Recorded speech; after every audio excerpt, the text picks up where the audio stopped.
Amsco Steel Products at 1101 South Main in Altus has been providing all your sheet metal supplies for many years. You can count on Amsco for rebar, C-purlin, and sheet metal in all your popular colors. But you can also count on Amsco for all your welding supplies too, including oxygen and acetylene. Yep, when you need sheet metal or welding supplies, just head to Amsco Steel in Altus.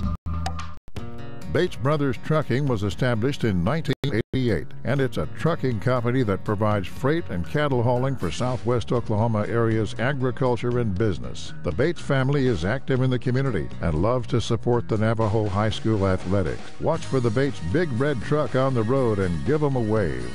Blair Tire and Feed on the corner of Highway 283 and 19 is your certified Firestone tire dealer and also a proud supporter of the Navajo Indians. Play hard, play safe, play fair. Pride. Lyle Shaw and his crew at Blair Tire and Feed wish the Navajo Indians lots of luck in today's game. And when you need tires, we're specialty trained and equipped to take care of you. Blair Tire and Feed on the corner of Highway 283 and 19 in Blair, Oklahoma. Fraser Banks is super excited to help bring you the broadcast of today's game and proud supporters of Navajo sports. We take great pride in supporting the youth in our area, and we encourage them to play hard, study hard, and work to be the very best they can be. Good luck in today's game and with every challenge you face in life. And remember, all of us here at Fraser Bank are cheering you on. Fraser Bank, member FDIC and an equal housing lender.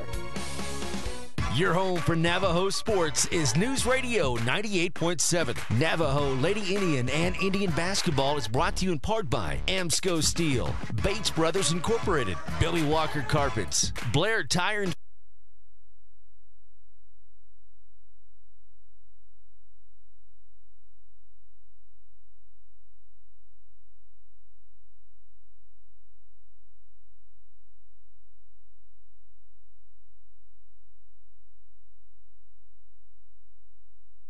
And we're proud to offer out-of-town towing for all of our customers. At Danny's Service Center in Blair, we are also very proud to be supporters of Navajo Indian sports. We wish you luck in today's game and encourage your success in everything you do. All the crew at Danny's Service Center on Highway 283 in Blair are happy to be a part of today's broadcast. This is Kent Hurst from Billy Walker Carpets. We all want to live healthier and breathe easier. Billy Walker Carpets provides professional carpet, furniture, and air duct cleaning. Our truck-mounted hot water extraction machine provides the cleanest and safest way to clean and deodorize your carpet. For a healthier air quality, we also provide air duct cleaning service. Our state-of-the-art Roto-Brush cleaning machine helps remove mold and bacteria from your air duct cleaning system for a better indoor air quality. Stop by 1214 North Grady or call 482-3400 for a free estimate. The Granite Public Works Authority provides you with utility services through its not-for-profit community-owned electric, gas, and water systems. They're part of a proud American tradition, one in which Americans help themselves with their ingenuity and hard work. Their employees are dedicated to providing you, their neighbor and customer, with the most reliable and affordable services. Granite Public Service since 1909.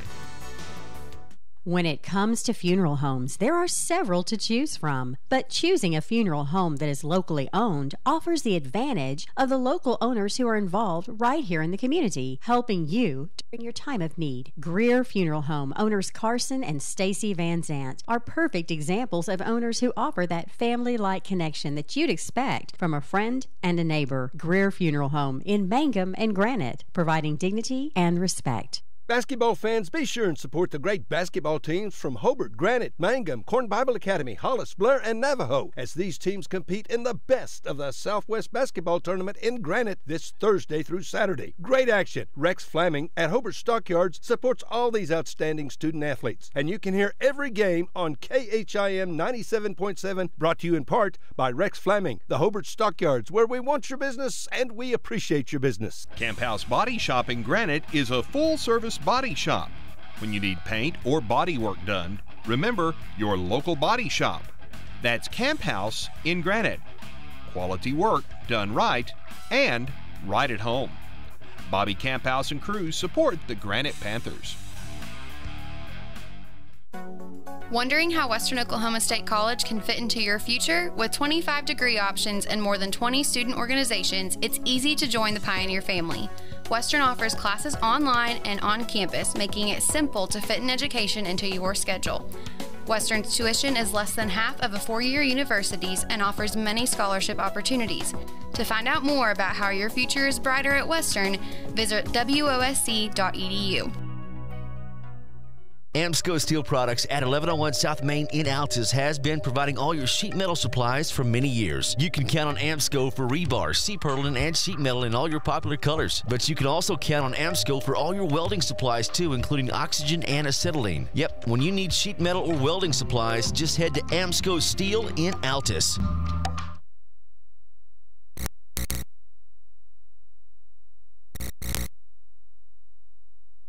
Do what? Oh, I'm on. It's amazing how that works. Hi, everybody. Welcome to basketball on Classic Hits 97.7 on OKSports.tv and also on our Facebook Live page as we get ready for the third and final day of the Best of the Southwest Basketball Tournament here in Granite. And they missed on the weather, so if they missed on the weather, that means we're going to go ahead and play basketball all day today. And thank you for dropping by and saying hello. We've got 6 games on the schedule for today and tonight. We'll start off with a girls' fifth-place contest. It'll feature the Hobart Lady Bearcats and the Lady Panthers of Granite. And then we'll just continue throughout the day. We'll also be joined throughout the day by Brad Gilbert. He'll have a couple of Navajo games for you. And then we look forward to Championship Saturday night here on Championship Radio. Got a couple of dandies as the Mangum Lady Tigers will do battle with the Lady Tigers of Hollis in one championship affair. And then it'll be Rock'em Sock'em time in the Boys Championship Bowl game as it'll be Hobart taking on the Mangum Tigers. And we look forward to that. Of course, we've got, 4 games in between those championship tilts. And as we mentioned, we'll get underway here this afternoon with the Hobart Lady Bearcats taking on the host school, the Granite Lady Panthers. How did we arrive here? Well, I'm glad that you asked. In round number 1, it was Granite losing to Hollis by a final score of 61-37. Lady Panthers bouncing back yesterday to knock off Olustee-Eldorado.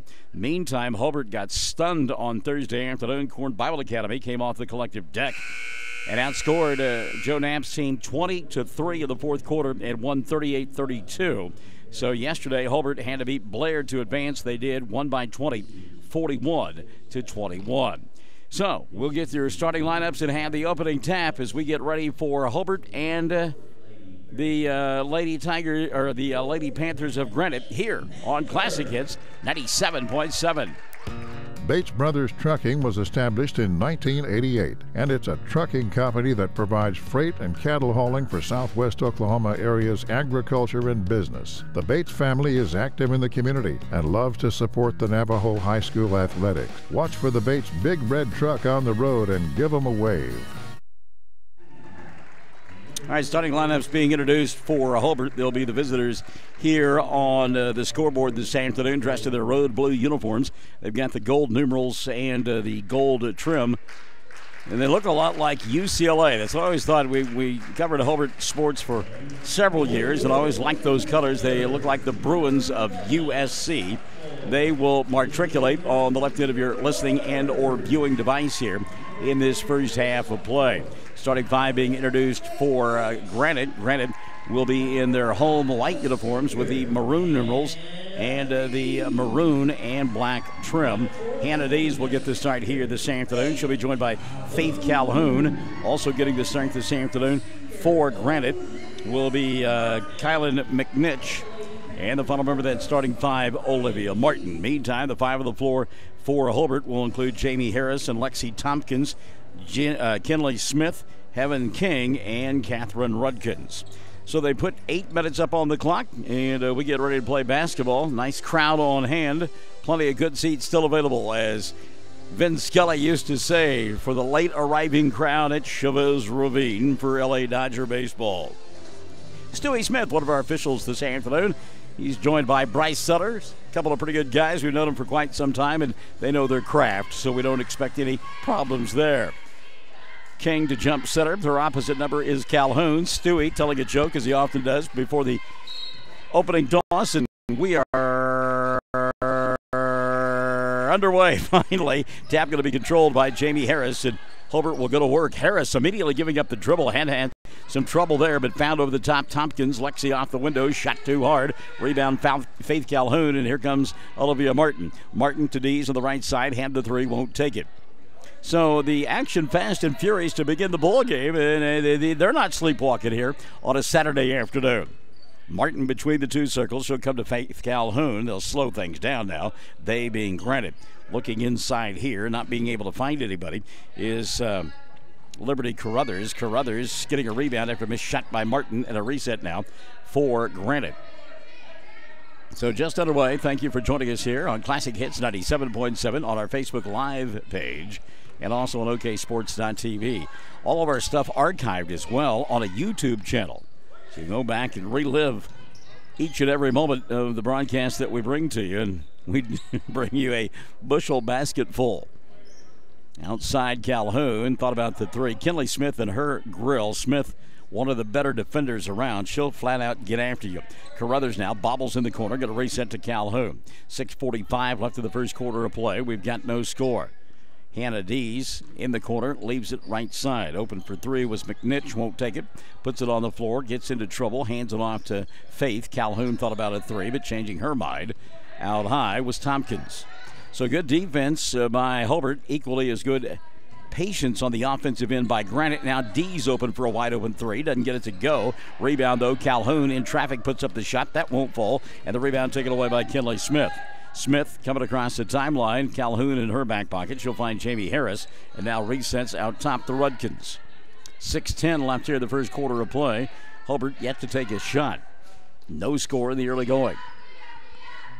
Crowd continuing to file in here. Lob over the top. Rudkins, nice catch. Couldn't make the shot. King the rebound. Heaven had the ball knocked out of her hands. And it was last touched by Faith Calhoun. Good effort that time by Calhoun inside. Not giving up on the play. Otherwise, it's an easy layup for Hobart. Lob over the top. Window shopping. Not getting it to go down. Heaven King. And the rebound going to be taken away by Granite. They want to run. Calhoun out in front. Got it from McNinch. Slows it down to Martin. 5:45 left in the first quarter of play. Calhoun up top. Back to McNinch. And now she'll hand it off to Olivia Martin, who takes it out near the timeline. Going right with her is Rudkins. Calhoun and Jamie Harris hooked up. Slashing inside was Dees. They didn't get her the ball. Now they'll reverse and go to Martin. Sets, fires a three over Rudkins. That's going to come up short. Trying to save it does Carruthers. No, can't get it done. Ball going to go out of bounds. So both teams a little bit, vanilla ice here in the early going. Too cold, but, it'll warm up as the day progresses. I mentioned that because, yes, I told you last night I was going to wear shorts, and indeed I did. I made good on my promises. On the run now, here comes Hobart. Open for three. Tompkins won't take it. She'll go to Kinley. She says, I'll have a three. Smith shot no good, blocking out Calhoun. Rebound Faith. Run out now to Carruthers. Up front, she'll find Dees. Hannah back out top to Martin. Now Calhoun. Open in the corner. Three ball on the way. Off the iron. Will not fall for Granite's Kinley McNinch. The ball lost out of bounds. They said it was touched by Kinley Smith. So it will still be Granite basketball. They play on the left end of your viewing and or listening device. Martin inside Calhoun. Faith try to get it over King. Puts up the shot. Got it to go. That's just hard work on the part of Faith Calhoun. And give credit to Heaven King. I mean, King stayed right there defensively, but there was just more want to on the part. And a steal now by Calhoun, and she'll go the other end and score. So Faith back-to-back buckets. Her club leads it 4-0. Tompkins into the front court. She'll weave her way through traffic, put up a shot and get fouled. Will go to the line to shoot two. Good job there by Tompkins, just simply to force the action. Lexi will go to the foul line to shoot two. Check that whistle there on Granite. It'll be the first of the first quarter, and they whistled it on Liberty Carruthers, number one on Liberty. So the free throw first for Tompkins is good. Lexi will get one more. Boys from Hobart playing in the championship game later tonight when they take on the Mangum Tigers. Good rivalry last night between Mangum and Granite. It'll be even better tonight, Mangum and Hobart, as Tompkins hits the second of two. And Lexi with the first 2 points of the game for Hobart. 4-2 lead for Granite. They have the ball. Martin coming near the timeline now. She'll cross over. Gets double teamed by Kinley Smith and Jamie Harris. Somebody got to be open inside. They find Carruthers. She'll put it up off the window and score. Liberty Carruthers. Carruthers first two of the ball game. It's a good entry pass there by Kaylin McNinch as well.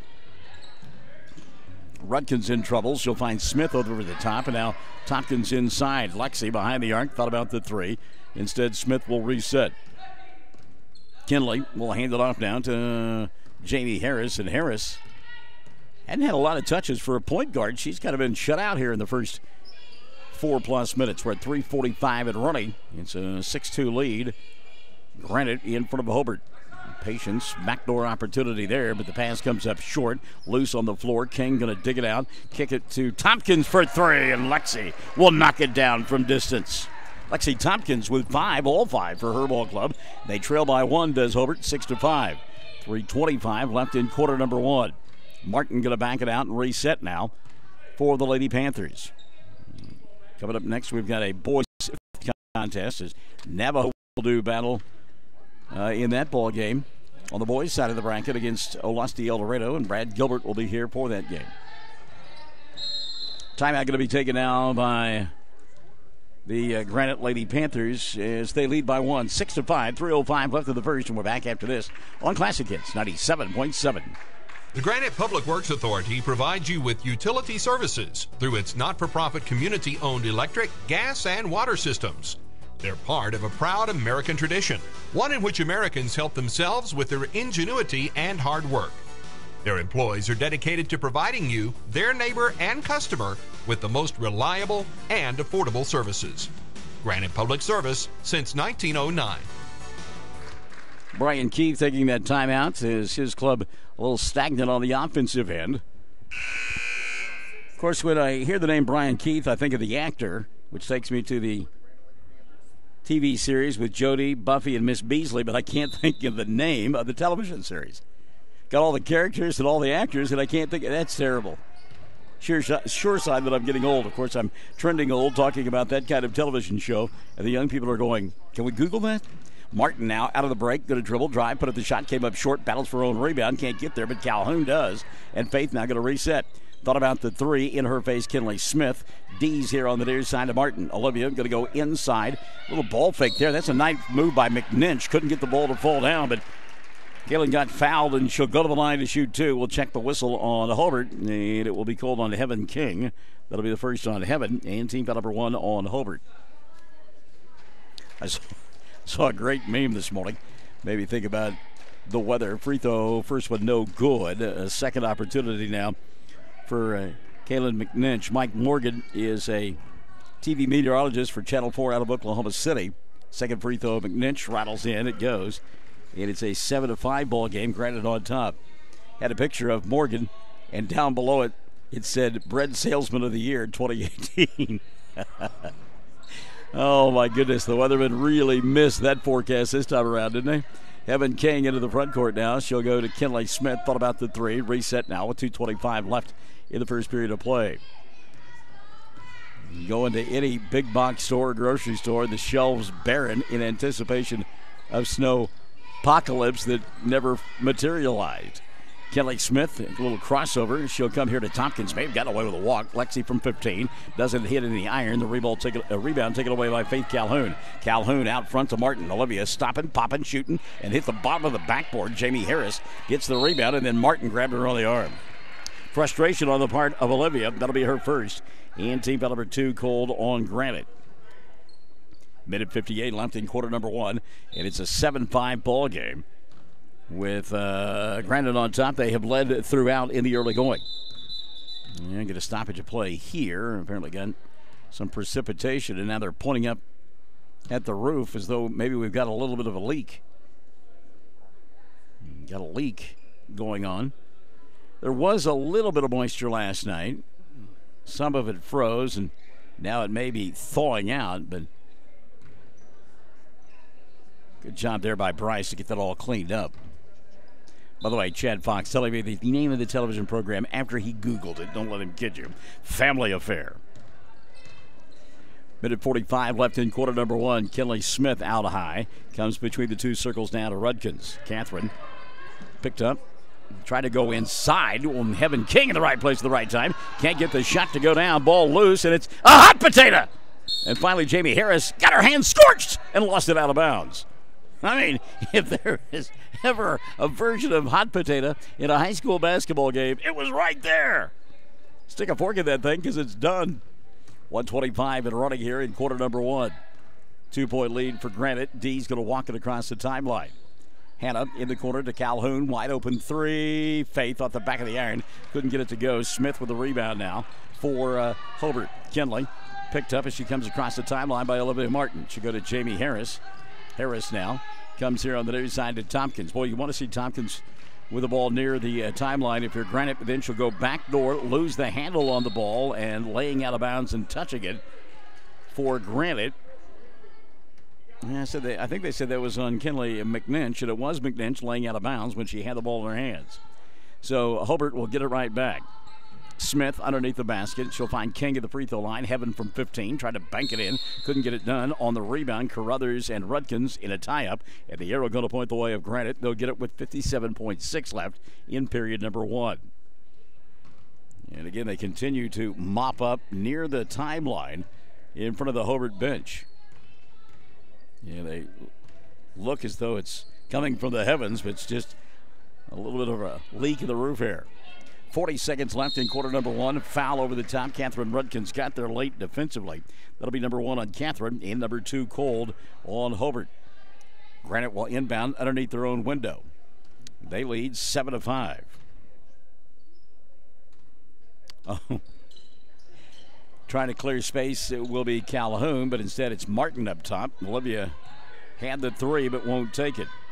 By the way, tip of the cap to Shelley. She was the one who found out it was family affair. I cannot give credit to Chad. He got it secondhand from Shelley, who is younger than Chad, so I'm sure she had to Google it as well. Turnaround jumper here. Carruthers can't get it to go. The rebound taken away by Heaven King. Down to 20 seconds left here in quarter number one. Tompkins pushing it across the timeline. Lexi to Jamie Harris between the two circles.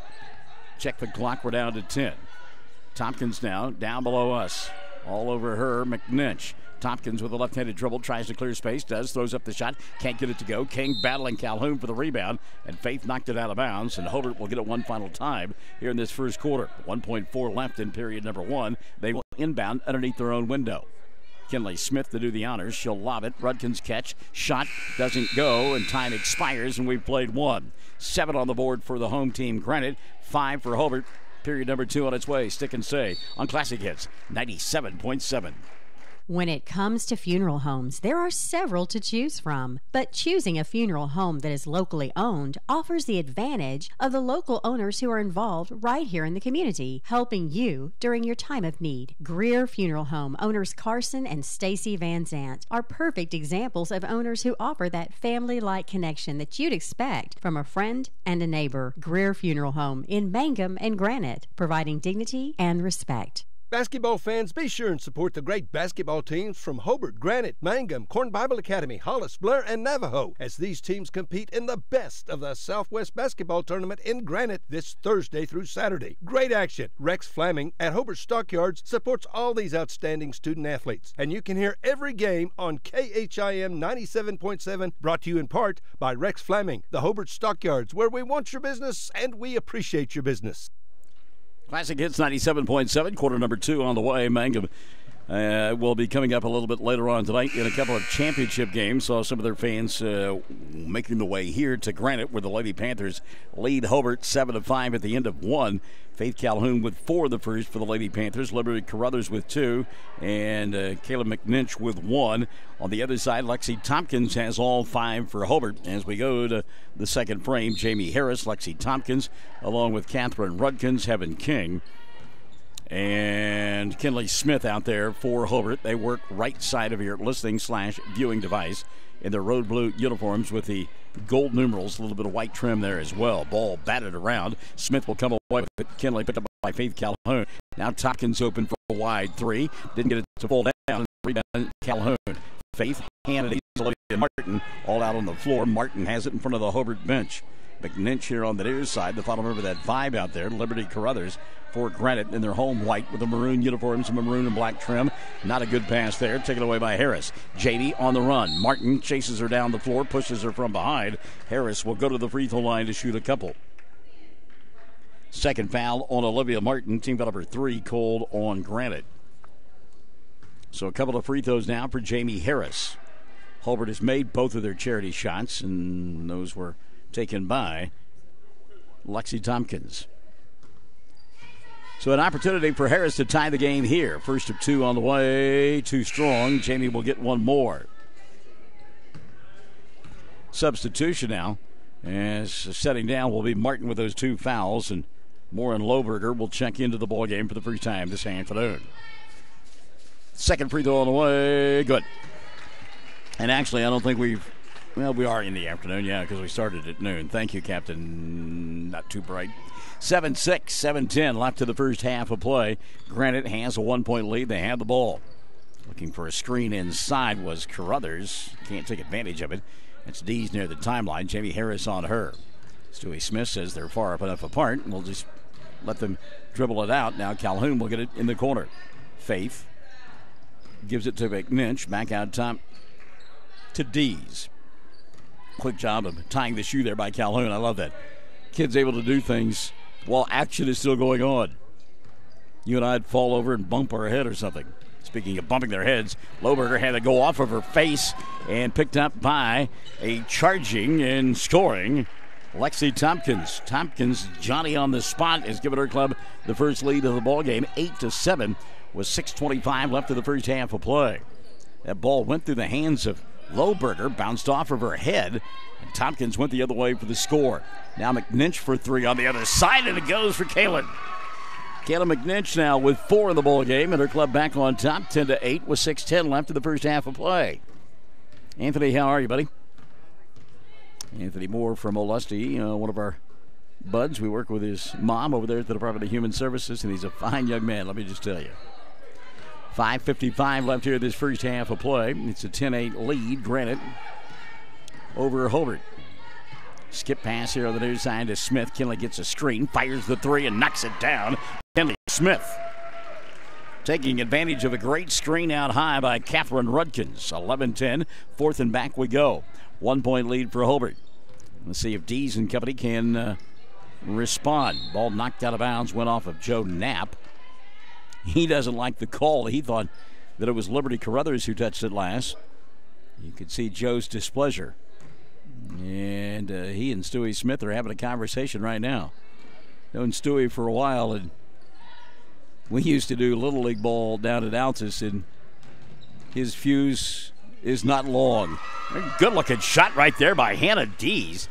On the run, put it up from 8 and knocked it down, and there's that technical foul. And I like I say, I've known Stewie a long time, and I knew this one was coming. Knapp talking to him the whole way down the floor, and Stewie turned and teed him up. That comes with 5:19 left in quarter number 2. It's always fun to know these guys as well as I do. And Knapp is still talking to him as Stewie goes for the free throw.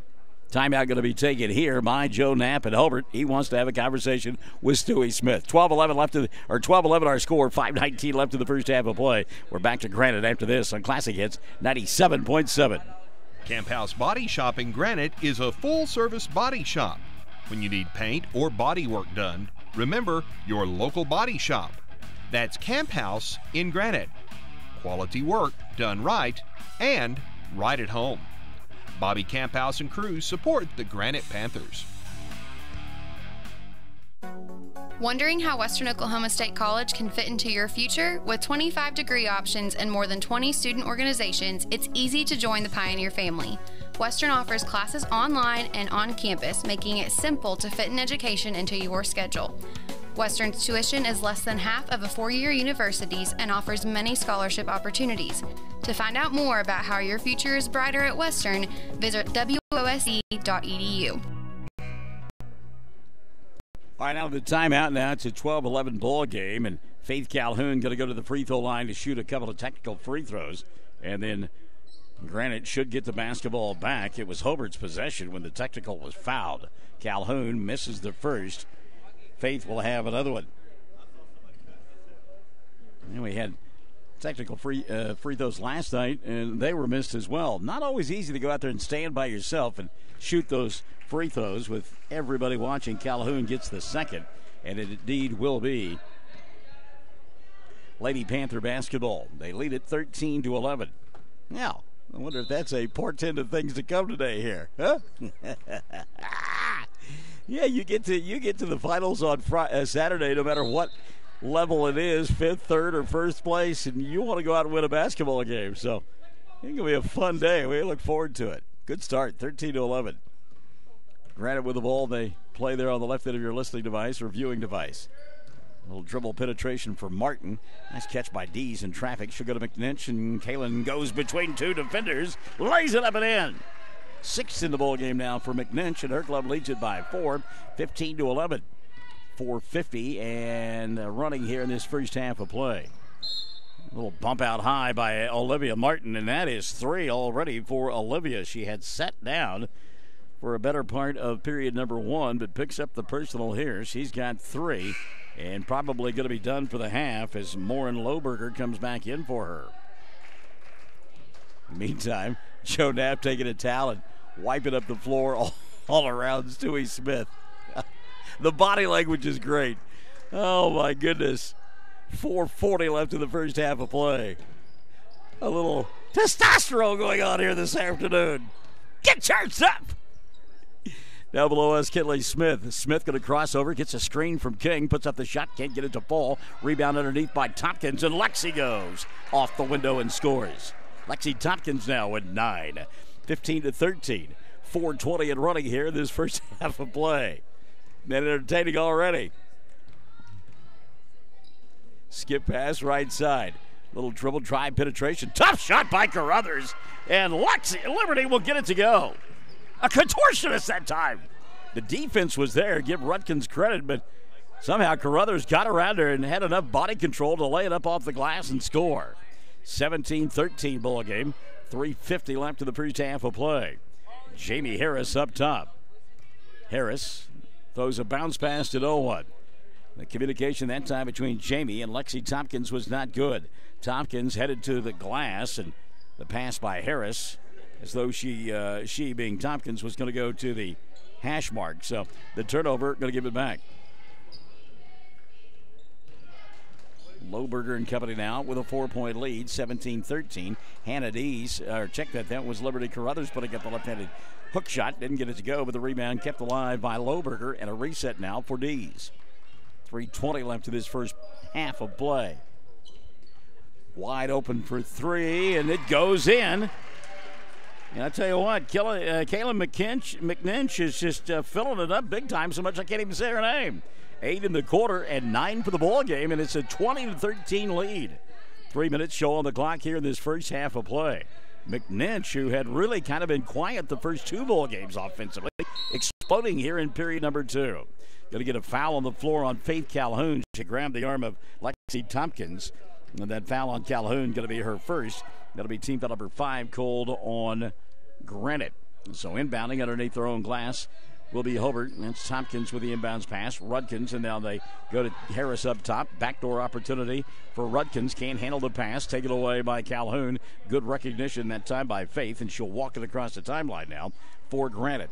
2:40 left of the first half of play. 20-13, and Brian Keith having his club slow things down.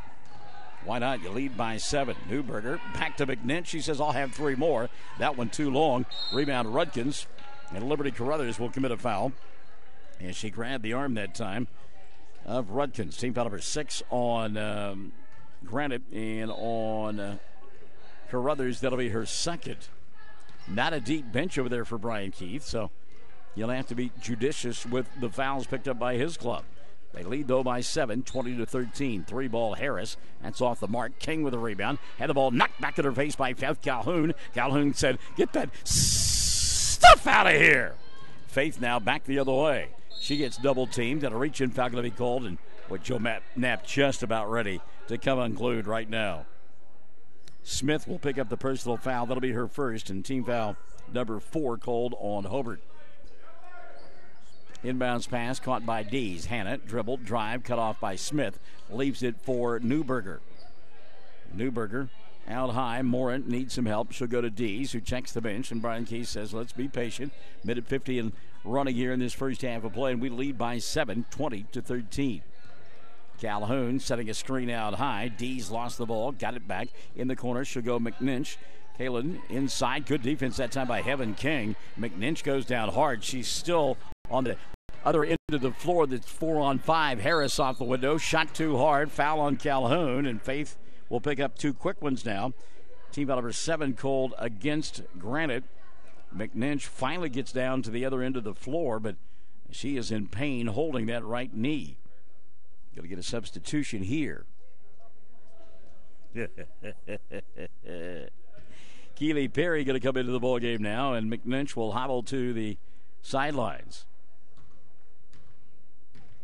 So Jamie Harris to the free throw line to shoot 2. Jamie hits the first. She'll get 1 more. Harris with 2 points, both for the free throw line. Saw a great meme the other day. It's excellent for Michael in the morning in the show. He said, if you could only hear what I talked about when I wasn't on the air. Second free throw, not going to be good. We'll get a lane violation. Stewie Smith going to wave it off. And I'll tell you what, anything that is even close is going to not go the way of Joe Knapp. And you could see his reaction to that call right there. Minute 25 left in the first half of play. The lead is 6 for Granite. They have the ball, 20-14.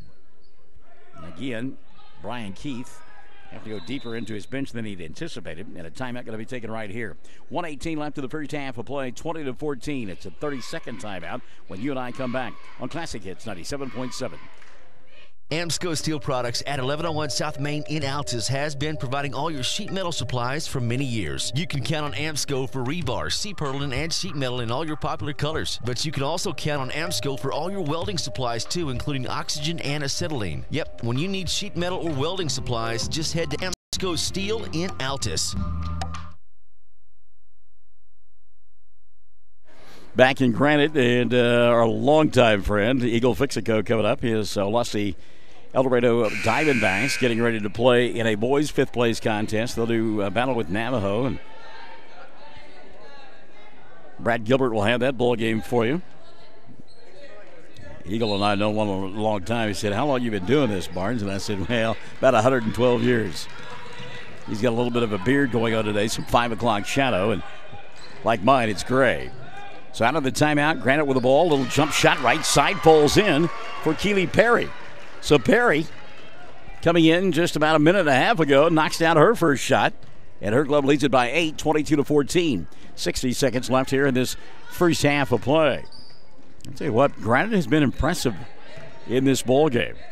3-ball, Jamie Harris open. Back of the iron, doesn't get it to go. And there's Perry with the rebound. Lost the ball momentarily, but Morin Lohberger will pick it up, and walking across the timeline now will be Faith Calhoun. So Calhoun and company with that 22-14 lead and the basketball. Let's see if they hold for the final shot. There's still 30 seconds left in the first half of play. Calhoun and Dees playing catch out high. Faith getting a screen from Dees. Now she'll get it right back. Will Hannah inside. Oh, that's a tough shot there. It goes off the glass, and it goes for Liberty Carruthers. Hobart bench and fans wanted a traveling violation on Carruthers. She said, "I'll throw it off the rim and make 2. Thank you very much." 26-14. 5 seconds left in the half. Tompkins puts up the shot, doesn't get it to go. Calhoun from 75 off the front of the iron as time expired. 24 on the board for Granite and 14 for Hobart, and Joe Knapp having a conversation with the officials as he heads to the locker room. A developing situation.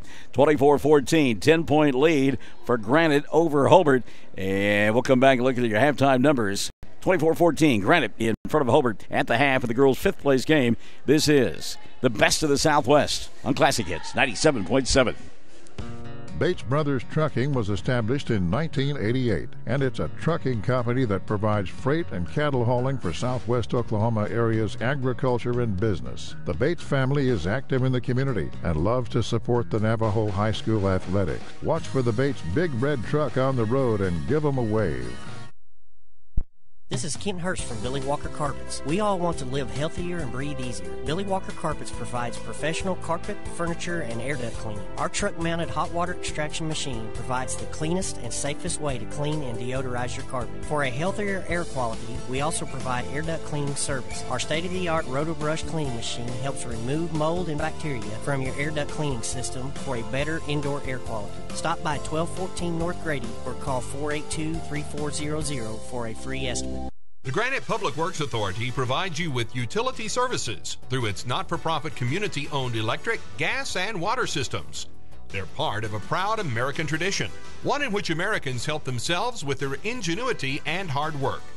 Their employees are dedicated to providing you, their neighbor and customer, with the most reliable and affordable services. Granite Public Service since 1909. When it comes to funeral homes, there are several to choose from, but choosing a funeral home that is locally owned offers the advantage of the local owners who are involved right here in the community, helping you during your time of need. Greer Funeral Home owners Carson and Stacy Van Zant are perfect examples of owners who offer that family-like connection that you'd expect from a friend and a neighbor. Greer Funeral Home in Mangum and Granite, providing dignity and respect.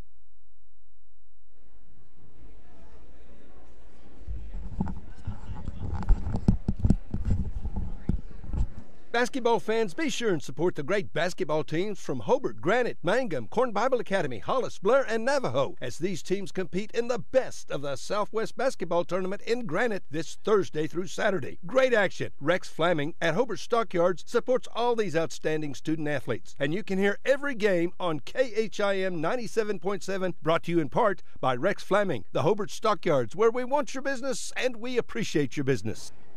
Back in Granite at the half, 24-14, Lady Panthers out in front of Hobart in this girls' fifth place contest. By the way, say hello to a couple of folks. Kristen Shoemaker listening in, Caitlin Thompson, also Mike McAlexander checking it out on Facebook Live, and Esparza telling Mike that Mike's son Jet had a whale of a ball game last night, and indeed he did in that contest against Granite. And now tonight it is going to be fun when McAlexander and the rest of the Mangum Tigers take on the Hobart Bearcats for the boys' championship contest. We look forward to that thing. That'll be a Jim spankin' dandy. Well, here at the intermission, it has been an impressive effort by Brian Keith's Lady Panther basketball team as they lead it by 10 at the intermission. They got 9 from an unexpected source as Kaylin McNinch has got 9, hit a couple of three-pointers. McNinch, 9 points, and 8 of those coming in period number 2. Leading the way for Granite in scoring. Liberty Carruthers with a half a dozen.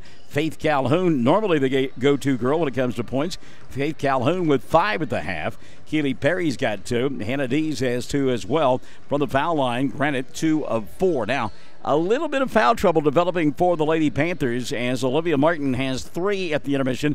Liberty Carruthers and Faith Calhoun have 2 apiece. But again, Granite leads it by 10, 24-14 here at the half. On the other side, we see 9 from Lexi Tompkins as she's trying to keep her ball club in it. Tompkins with 9.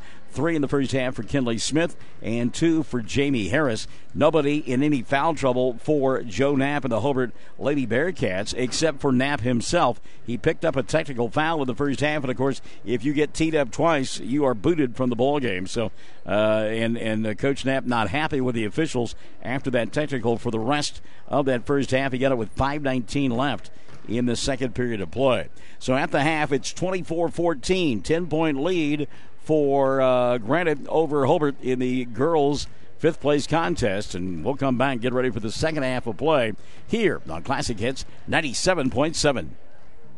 Camp House Body Shop in Granite is a full-service body shop.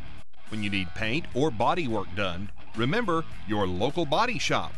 That's Camp House in Granite. Quality work done right and right at home. Bobby Camphouse and crew support the Granite Panthers. Wondering how Western Oklahoma State College can fit into your future? With 25 degree options and more than 20 student organizations, it's easy to join the Pioneer family. Western offers classes online and on campus, making it simple to fit an education into your schedule. Western's tuition is less than half of a four-year university's and offers many scholarship opportunities. To find out more about how your future is brighter at Western, visit wosc.edu. Amsco Steel Products at 1101 South Main in Altus has been providing all your sheet metal supplies for many years. You can count on Amsco for rebar, C-purlin, and sheet metal in all your popular colors. But you can also count on Amsco for all your welding supplies too, including oxygen and acetylene. Yep, when you need sheet metal or welding supplies, just head to Amsco Steel in Altus.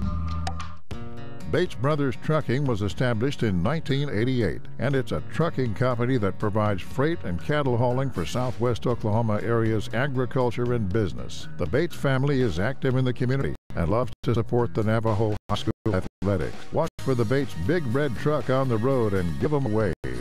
Blair Tire and Feed on the corner of Highway 283 and 19 is your certified Firestone tire dealer and also a proud supporter of the Navajo Indians. Play hard, play safe, play fair, and play with pride. Lyle Shaw and his crew at Blair Tire and Feed wish the Navajo Indians lots of luck in today's game. And when you need tires, we're specialty trained and equipped to take care of you. Blair Tire and Feed on the corner of Highway 283 and 19 in Blair, Oklahoma. Back at Granite, and as he came out of the locker room, Joe Knapp found Bryce Sellers, and he and Bryce had a rather amiable and lengthy conversation and gave that man pat on the back, so all appears to be well now. Cooler heads prevail. Of course, we've known Bryce even longer than we have Stewie, and Bryce about as calm and collected as they come, so hopefully that won't become an issue as the ball game progresses into the second half. It's a 10-point lead for Granite. They'll work on the right end of your listening device or viewing device here in the second half of play. They've got Hannah Dees, Olivia Martin, along with Liberty Carruthers, Faith Calhoun, and Kaylin McNinch out on the floor to begin the second half of play. Did I mention they're in their home white uniforms with the maroon numerals and maroon trim? Meantime, let's see who Jeff Tompkins will go with, and we would think that it will be the original five for him. They played most of the ball, if not all of the first half. Now with Jamie Harris, Lexi Tompkins, Kinley Smith, Heaven King, and Catherine Rudkins, as Hobart dressed in their road blue uniforms with the gold numerals and the gold trim. So it'll be Lady Panther basketball to begin the second half of play. And the inbounds pass going to be taken away right away by Kinley Smith, and a reach-in foul going to be called on Hannah Dees. So that'll be the first foul of the afternoon on Hannah, and number one on Granite in the second half of play. So you get the idea that coming out and being a little bit more aggressive here in the second half of play, at least defensively, will be Hobart. And as we talked about, they only had 14 fouls in that first half, and one of those was a technical foul. So defense, a little bit of a break there for the Lady Bearcats. They threw the ball away, but it bounced off the foot of Faith Calhoun and went out of bounds. So Hobart will retain possession of it with 7:46 left in the third period of play. Inbounds pass caught by Rudkins, comes near side Jamie Harris. Harris going to put it on the floor, looks for some help. Nobody there. She'll back it out and reset now for the Lady Bearcats. Here on the near side, that's Tompkins. And Tompkins been most of the offense here this afternoon for Hobart. She's got 9 other 14 points. Having King to Harris between the two circles. Now Kinley Smith will get it. Smith, one of those, though, that if she can get wound up offensively, she can put a bunch of points in the basket in a hurry. Tompkins to Smith, and good defense this time by Granite. They've really packed it inside the arc and are simply daring Hobart to shoot it from outside. Jamie Harris running clock. Hands it off now to Tompkins. Lexi with a minute gone by here in the third. And her club down by 10, 24-14. Harris looking over the top, nothing there. She's got Rudkins at the free throw line, doesn't get her the ball. Here's Heaven King behind the arc. Smith thought about 3. McNinch right in her hip pocket. 6:45 left here in the third period of play. So down by 10, slowing things down dramatically here is Hobart. Joe Knapp working on this at halftime. Line drive 3 for Rudkins, and it goes. Well, if you can be that patient on the offensive end, then get your first clear open shot and knock it down from 3, it helps. Cuts it to a 7-point deficit, 24-17. Boy, bouncing and begging for the ball inside is McNinch. They don't get it to her. Kaylin says, come on, give me the ball, but instead it's Hannah Dees. She'll go to Carruthers, and Liberty says, I'll take 2 more, thank you very much. And Liberty Carruthers is showing a lot of offensive prowess here this afternoon. She is not shy about putting up the shot and knocking it down. Carruthers now with 8 in the ball game, and she's impressive. 26-17. It's a 9-point lead with 5:55 left in the third. Smith off the bounce, going to go inside. Got her pocket picked right there by Faith Calhoun. That wasn't even a block. She just said, "Give me that stuff right now." Martin for 3 right side. Off the rim, doesn't get it to go. Rebound going to be cleared away by Tompkins. Over the top, she'll find Smith. She'll dribble, drive, and Kenley had the ball swatted away by that girl, Liberty Carruthers. Carruthers said, "Get that stuff out of here." So the ball went out of bounds. Hobart will get it back. They trail 26-17. 5:35 left here in this third period of play. Rudkins going to go inside to King. Heaven to catch the glass and got it. Heaven King. First 2 of the ball game for Heaven, and it's 26-19. 5:20 left here in this third period of play, and Olivia Martin and company will slow things down on their end. Skip pass over the top. Carruthers looks inside. McNinch off balance shot. Didn't get it to go. But she is fouled and will go to the line to shoot 2. Lexi Tompkins was in the neighborhood. Let's see if Bryce Sutters says that's who the foul on. And he did call it on Tompkins. Number 1 on Lexi. And number 1 of the second half whistled against Hobart. So at the free throw line, Kayla McNinch. She's got 9, now 10. McNinch 2 of 3 for the charity stripe. On the afternoon, Granite 3 of 5. 27-19. Second one on the way. Good. So McNinch hit them both, give her 11, and the lead back down to 9, 28-19. Granite more than content to trade baskets here with that 9-point lead. Jamie Harris got to watch that 10-second count, and boy, just ahead of it, Lexi Tompkins will get it, and now we'll get a foul as falling into Coach Rudkins across the way, and Coach Tompkins was Faith Calhoun. She tried to steal the ball off the ball. A foul was called on Liberty Carruthers, and that'll be 3 now on Liberty. So again, foul situation becoming tenuous for Granite. Inbounds pass, Heaven King will get it, and reset now to Tompkins. Lexi to Kinley Smith. Clears space, throws up the 17-footer, and knocks it down. Kinley Smith. And I'm telling you, when Smith gets hot, look out. 5 of the ball game now for Kinley. 7-point ball game, 28-21. 4:40 running here in the third period of play. Of course, tonight, the Downtown Athletic Club there in New York. Wow, a lot of activity there. Looked like football play. 3-ball, right side, didn't go for McNinch. Weak side rebound, Calhoun will get a tie-up and a jump ball in the air. Going to point the way of Hobart. But tonight in the Downtown Athletic Club in New York City, Heisman Trophy going to be handed out. Kyler Murray, one of the contestants there. Murray, along with Tua Tagliolova and Dwayne Haskins, all quarterbacks for OU, Alabama, and Ohio State, respectively. 4:15 left here in the third. 28-21. Hobart trying to cut into that 7-point deficit. Dribble drive penetration by Smith, nothing there. They'll find Tompkins in traffic. Lexi on window. Got it to go. Lexi Tompkins.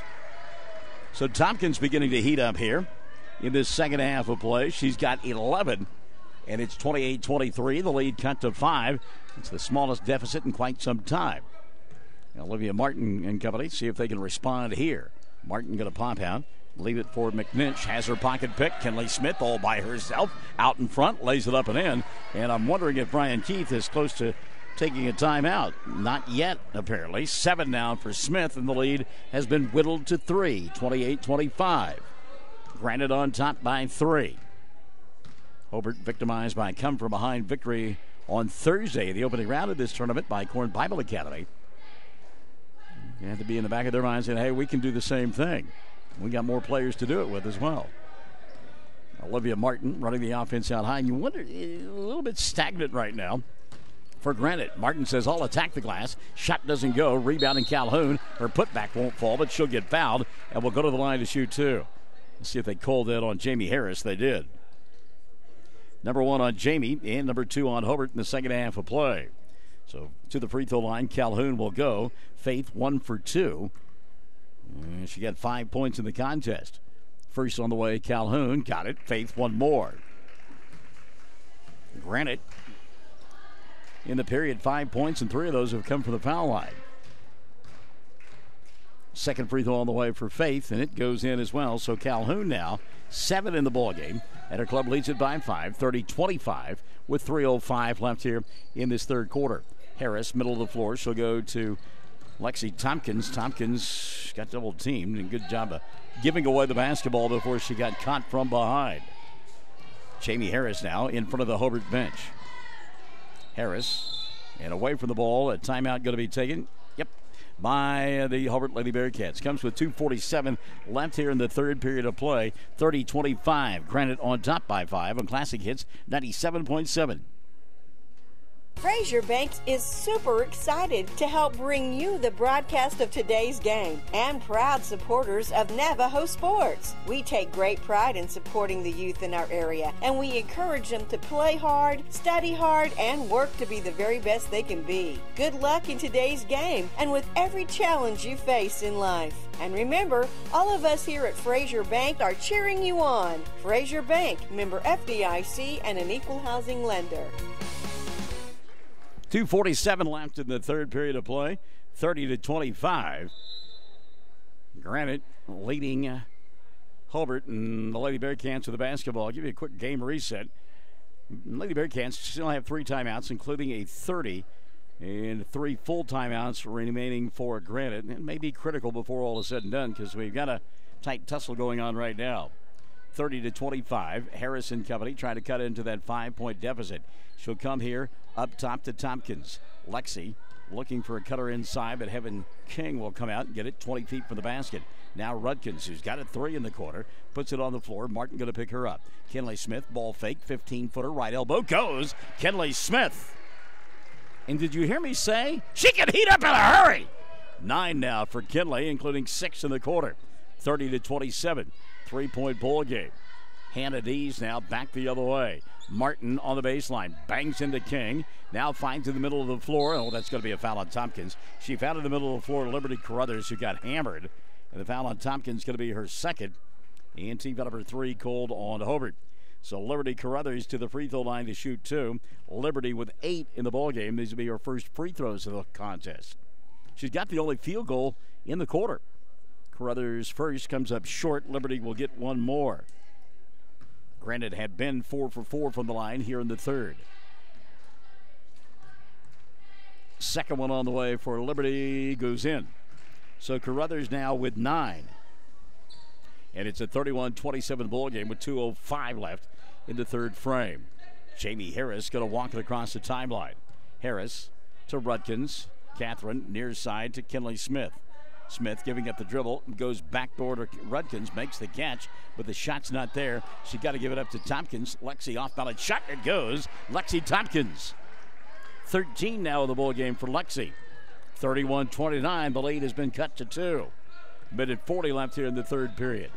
Dees here in the near side. Hannah want to go inside, and it's going to be a push from behind on Heaven King. She had Olivia Martin had her on her hip. So the King foul will be her second. Team foul number 4 called on Hobart. Minute 36 left in the third.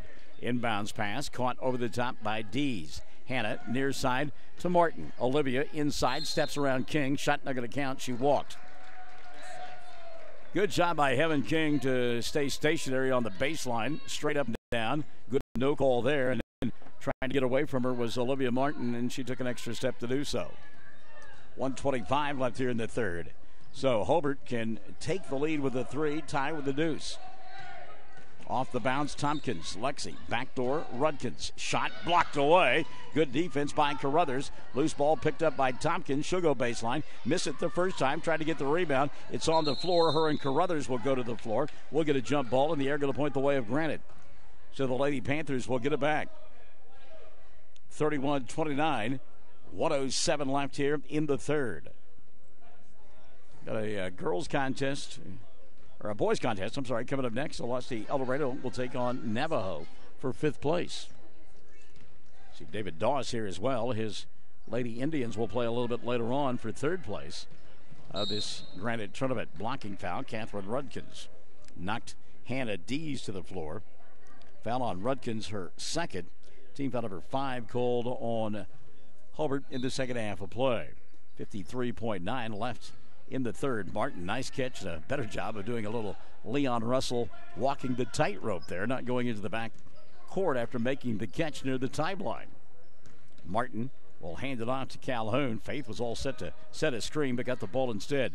D's now at the right hash mark. Boy, a lot of bumping and grinding going on out there as Calhoun goes through two screens and then walked with it, and she knew it. Took an extra step there, and they continue to have to mop up the floor across the way.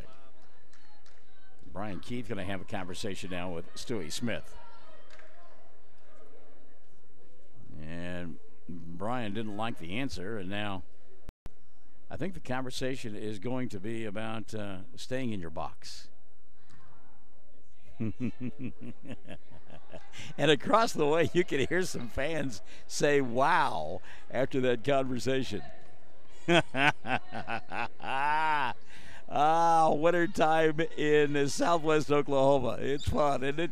20 seconds left here in the third. King for the tie. Shot won't go. Rebound Rudkins. That won't foul, and a foul on the play. Heaven King going to get called for the push. That'll be her third, and team foul number 6 called on Hobart. And that is not an over the back. Bryce Sellers will tell you there is no such call. It's a push. In fact, he sent us a meme one time with Kermit the Frog that said, there is no such call, but that's none of my business. Dees off the bounce, puts up the shot of the run around the rim. It wouldn't go down as time expired, and we've played 3. A barn burner here in game number 1, 31-29, Granite by a pair. Final 8 coming up. Stick and stay on Classic Hits 97.7.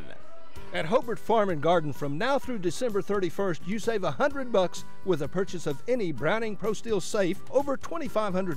$75 on any safe between $1,500 and $2,499, and save $50 with a purchase of any safe between $799 and $1,499. And you also get double bonus rebates on Hell's Canyon 65 and $150 off the Hog 49 safes. Plus big savings on Browning over and under and auto-loading shotguns. $75 savings on pump shotguns, centerfire rifles, and all rimfire rifles and pistols. And $50 savings on centerfire pistols through December. And check out the fantastic selection of Twisted X shoes and boots, case knives, lots of winter outerwear from Browning and Dickey. Gift ideas galore from Hobart Farm and Garden. Friends, if we ain't got it, you don't need it, but if you do, we'll order it. Happy holidays from the Wall family and their entire staff at Hobart Farm and Garden in Hobart. Thank you for your business. All right, here we go to the fourth quarter of play. 31-29, Granite on top, and no doubt Hobart over there well aware of this. In that third period of play, 6 free throws attempted by the Lady Panthers. 0, the big goose egg for Hobart. They did outscore Granite 15-9. It's a 2-point ball game, and Jamie Harris and company will get it to begin the fourth. They work on the left end of your listening and or viewing device. Dressed in their road blue uniforms, gold numerals, gold trim. Jamie Harris, Lexi Tompkins, Catherine Rudkins, Heaven King, and Kenley Smith out on the floor for head coach Joe Knapp. Lob inside. Olivia Martin, though, took it away. Martin in trouble, bobbles. Faith Calhoun wanted it. Jamie Harris took it away. And now another steal on the other end as Kayla McNinch will step in and take it away. Now both teams a little ragtag to begin the fourth period of play. You can say that's bad offense or credit the defense. Pretty good anticipation on a couple of those steals. So Dees has it over her head. Hannah out there with Olivia Martin. She'll go baseline, get fouled, and will go to the line to shoot 2. Rudkins and King in the neighborhood. Let's see if it's on Heaven. I believe it will be. Heaven King picking up the personal. And that'll be 4 now on Heaven. Team foul number 7 called against Granite. A couple of free throws here for Hannah Dees. McNinch, Dees, along with Calhoun and Martin out on the floor. Free throw no good for Hannah. She'll get one more. Also out on the floor, Liberty Carruthers. Home white uniforms with the maroon numerals and the maroon trim for Granite. Second free throw on the way now for Hannah, and Dees too strong. Rebound. Faith Calhoun going to go up and get it. Calhoun with a putback, and it goes. That's all Faith Calhoun right there. That's just effort. That's want to. Calhoun now with 11 in the ball, or 9 now in the ball game for Faith. And sometimes you got to have faith. Thank you, George Michael. Minute gone by in the fourth. 33-29. Lead is 4 for Granite. girls' fifth-place contest here, the best of the Southwest basketball tournament. Kinley Smith comes here on the near side of Rudkins. Deep three, Catherine. Halfway down, wouldn't stay. Rebound put back Smith, or King rather, having King. And King going to get fouled and will go to the line to shoot two. 6:43 left of the ball game. I think they've called this on Faith Calhoun, and they have. That'll be 3 now on Faith. And team foul number 3 called on Granite. So Heaven King to the foul line to shoot a couple. Ariana Ellick going to come in after the first of 2 free throws. King will miss it. She'll get one more. And actually, Ellick won't come in because Ariana is set to take the place of Heaven King if King makes the free throw. Second one on the way. She did. And now she'll set. So Ariana will come in and give a little bit more quickness out there for head coach Joe Knapp. That is the first substitution of the ball game now for Hobart. The 5 starters had played the entire game until the 6:42 mark of period number 4. Olivia Martin going to walk it across the timeline now. Martin in the corner to Dees. Hannah had Carruthers inside. She was clapping for the ball and nobody got it to her. Olivia now back out near the timeline. Minute and a half gone by here in the fourth, and there's that quickness of Ellick as they try to go inside to Liberty Carruthers, and Ellick able to step into the passing lane and slap that one away. It's a 33-30 ball game, 6:24 remaining. Dees catches the inbounds pass. Hannah back out top to Olivia. Martin at the free throw line found Carruthers. She'll spin and shoot and knock it down. Liberty Carruthers. She's in double figures with 11. Made the catch at the timeline, or rather the free throw line, turned and shot it and made it. Okay, so this year we're calling them Ellicks. Okay, all right, good. Got to put that S on there. Chad Fox keeping me honest, as he always does. Loose basketball, and rolling and picking it up on the floor was Caleb McNinch, and then a timeout going to be taken by Brian Keith. 5:48 left of the ball game. It's a 5-point lead. Granite 35-30 for Hobart on Classic Hits 97.7. At Grinnell's Pharmacy in Hobart are excited to help sponsor the Hobart Bearcats and Lady Bearcat broadcasts. Our friendly and knowledgeable staff is always eager to assist you, and our convenient drive-up window makes pickup quick and easy when you're on the run. At Grinnell Pharmacy, we are cheering you on every day. Grinnell Pharmacy on Broadway in Hobart, where everybody knows your name. The Granite Public Works Authority provides you with utility services through its not-for-profit community-owned electric, gas, and water systems.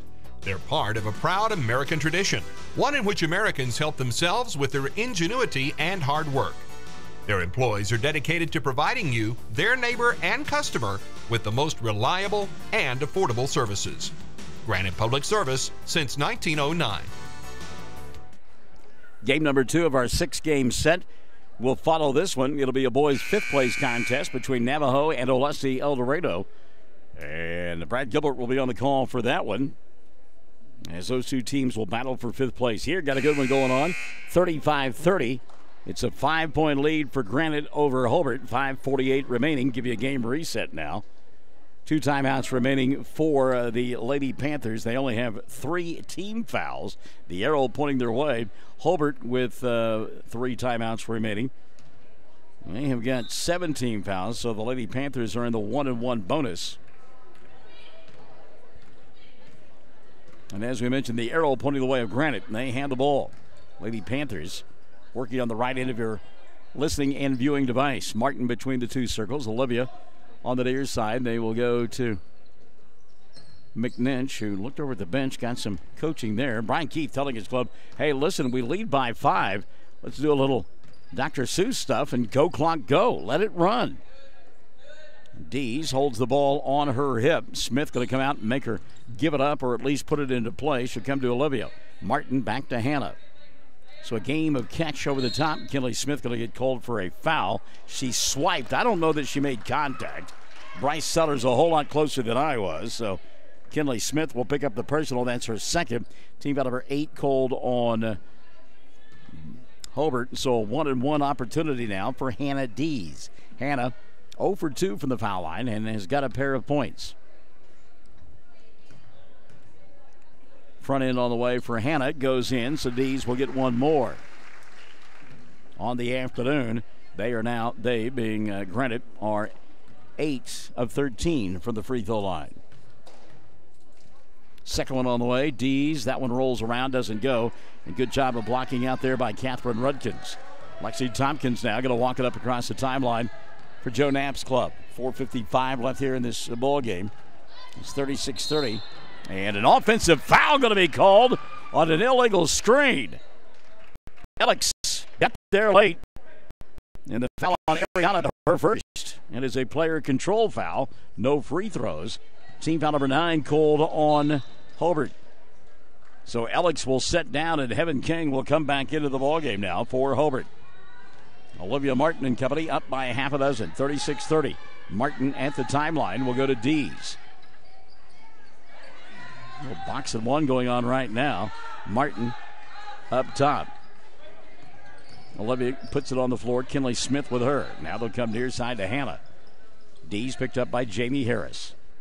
4:30 left in the ball game. And a clear out right here. Boy, I tell you what, all kinds of room. Good discipline there, though, by Kylan McNinch. McNinch really wanted to go inside. Brian Keith has said, no, we're going to run clock and see if we can't get this win. Now Martin going to go inside, stumbling, bumbling, and falling down, but gets to the free throw line because a blocking foul going to be called on Catherine Rudkins.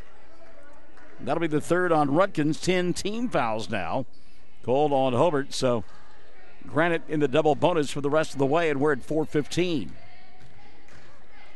2 for Olivia. Martin, first one good. She'll get one more. How about this? That is the first point of the ball game for Olivia Martin. Wow. So Martin makes it a 37-30 ball game. Second one, Martin rattled around the rim, didn't get it to go down, and Jamie Harris will collect the rebound. Harris going to bring it across the timeline now with 4:05 left. Her club trailing 37-30. Granite, not many field goals here in this second half of play. In fact, just 3, but they're scoring from the free throw line. Deep 3 here by Tompkins. Doesn't get it to go. Battle for the rebound. Knocked out of bounds. Bodies all over the floor. And they said it was last touched by Granite. So it'll be Hobart basketball. They work underneath their own window. Kinley Smith. She'll go to King. Shot blocked away by Faith Calhoun. She said, get that stuff out of here. And we're going to tie up and a jump ball. The arrow going to point the way of Granite. Well, you could hear the slap of the basketball that time by Calhoun on the block. It's her third of the contest. Martin now going to bring it across the timeline very deliberately. Kinley Smith going to pick her up once she gets there. Now she'll dump it off to Faith. 3:40 left in the ball game.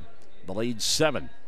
And again, Granite trying to limit the possessions of Hobart, limit the opportunity to get back in the ball game. They've been running clock each possession here in the second half. Martin, great dump there off the backboard. McNinch, shot wouldn't go. Calhoun tried. That won't fall. McNinch another time. That won't go down. And Jamie Harris ripping the rebound away. She'll go to Lexi Tompkins. Tompkins dribble, drive, bounce past King. Glass got it. Heaven King with her first field goal here in the fourth. She's got 5. It cuts the lead to 5. 3:05 left in the ball game. 37-32. 3 missed opportunities inside from point-blank range that last trip offensively for Granite as they couldn't get it to go down. McNinch, she'll retreat and give it to Calhoun. Faith picked up by Tompkins. Spins, going to go inside. Tough shot. Got it to go. Count the bucket and the foul. Faith Calhoun to the line for a chance at an old-fashioned 3-point play. Check the foul. That may be on Heaven King, giving her reaction, and it will be instead Catherine Rudkins picking up her 4th. Team foul number 11 called against Hobart in the second half. So Calhoun a chance at a 3-point play. She's got 11 in the ball game. Faith, free throw, good. Faith Calhoun. So Faith now 5 in the quarter and a dozen on the ball game. 40-32, back to an 8-point lead for Granite. 2:35 left of the ball game, and now Hobart, and that's a double dribble.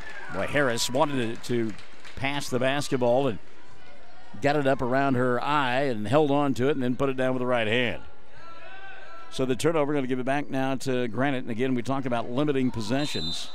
Oh, and then there's a mental mistake by Hannah Dees as Dees let the ball go out of bounds. We got fortunate with the weather. There is some snow and ice problems to our south and to our east. We just missed our area by about literally 30 miles or so. Kinley Smith going to go inside. Late whistle and a blocking foul going to be called. And I believe it's going to be on Liberty Carruthers. It will be on Liberty. Foul on Carruthers is going to be her fourth now. And just the fourth team foul of the second half. Charge to Navajo. Navajo, wow. To Granite. Navajo folks streaming in front of us. Good steal there as Hannah Dees got the ball after McNinch swatted it down the hands of Kinley Smith. So again, possessions becoming very precious for this Hobart team as they trail by 8. And there's only 2 minutes remaining in the ballgame. Faith Calhoun, Hannah Dees, Olivia Martin, Kaylin McNinch, and Liberty Carruthers out on the floor for Granite as they play on the offensive end. Jamie Harris, Kinley Smith, Heaven King, Catherine Rudkins, and Lexi Tompkins on the other side, and they forgot all about Liberty Carruthers inside. She went backdoor and laid it up for an easy 2. 13 now in the ballgame for Carruthers, and her club leads it by double digits. It's 42-32 with 1:35 left of the ballgame. Wow. Backdoor King. Heaven needs some help, does to Tompkins. Lexi, nice catch. That was headed for over and back. Tompkins picks up her dribble. Harris will come get the ball from her. Clock, though, continuing to run, and the timeout going to be taken by Joe Knapp. 1:23 left of the ballgame.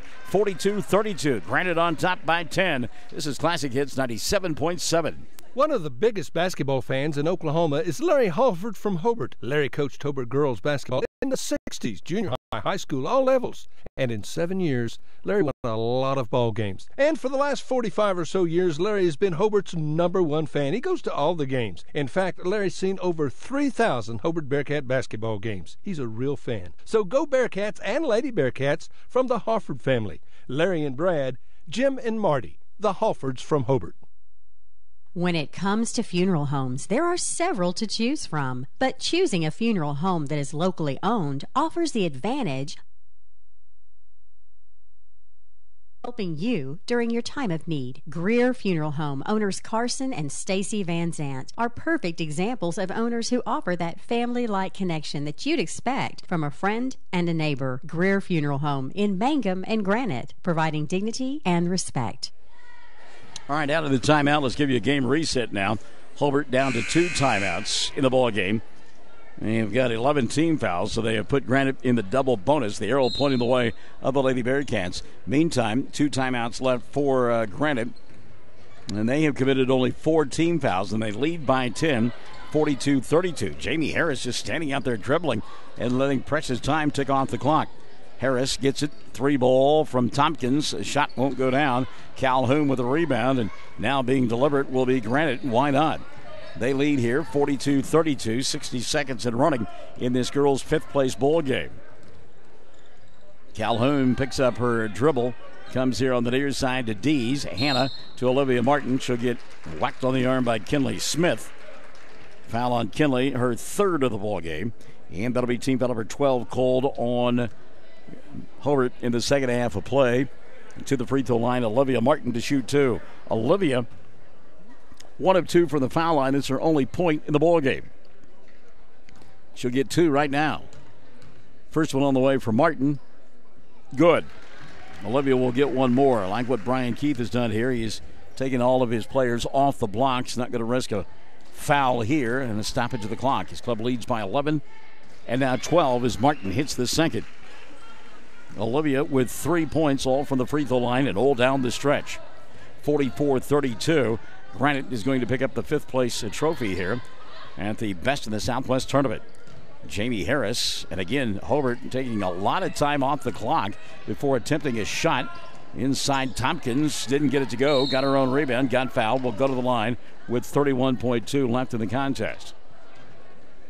Check the foul here. A couple of folks it could be called on. They called it on Kaylin McNinch. That's the first of the ball game on McNinch. Number 5 called now on Granite. First free throw, Tompkins. It rolled in. Lexi now 14 in the ball game. Tompkins 14 of her club's 33. Second one on the way for Lexi. Good. So Tompkins knocked them both down. She's got 15 And it's a 44-34 ball game with 25 seconds remaining. Olivia Martin coming across the timeline. Martin picked up by Kinley Smith. Ball tipped out of the hands of Martin by Smith into the backcourt. Olivia will go get it. They continue to go after it. Now Martin going to lose the ball. We'll get a tie-up and a jump ball, and Hobart will get it with 12.1 remaining. So if you're Granite, you play some token defense and let the clock wind down. Jamie Harris coming across the timeline, leaves it out in no man's land. Harris going to get it back. That should have been a travel. Deep three, Lexi Tompkins. Got it to go, Lexi Tompkins. Granite, though, going to let the clock run out, and the ball game will come to an end. Lady Panthers win it by a final score of 44-37. They will take home the consolation trophy of the best in the Southwest Tournament in 2018. 44-37, your final score. Back with your totals after this on Classic Hits 97.7. Basketball fans, be sure and support the great basketball teams from Hobart, Granite, Mangum, Corn Bible Academy, Hollis, Blair, and Navajo as these teams compete in the best of the Southwest Basketball Tournament in Granite this Thursday through Saturday. Great action. Rex Flaming at Hobart Stockyards supports all these outstanding student athletes. And you can hear every game on KHIM 97.7, brought to you in part by Rex Flaming, the Hobart Stockyards, where we want your business and we appreciate your business. Camp House Body Shop in Granite is a full-service body shop. When you need paint or body work done, remember your local body shop. That's Camp House in Granite. Quality work done right and right at home. Bobby Camp House and crew support the Granite Panthers. Wondering how Western Oklahoma State College can fit into your future? With 25 degree options and more than 20 student organizations, it's easy to join the Pioneer family. Western offers classes online and on campus, making it simple to fit an education into your schedule. Western's tuition is less than half of a four-year university's and offers many scholarship opportunities. To find out more about how your future is brighter at Western, visit wosc.edu. Well, congratulations to Brian Keith and the Granite Lady Panthers as they take home the consolation trophy here in the Best of the Southwest Tournament 2018 edition, winning it by a final score of 44-37 in the ball game. 13 for Liberty Carruthers to lead the Lady Panthers. 3 players in double figures for Coach Keith. Carruthers with 13, Faith Calhoun a dozen, and Kellen McNinch with 11. Also 3 apiece in the ball game for Olivia Martin and Hannah Dees.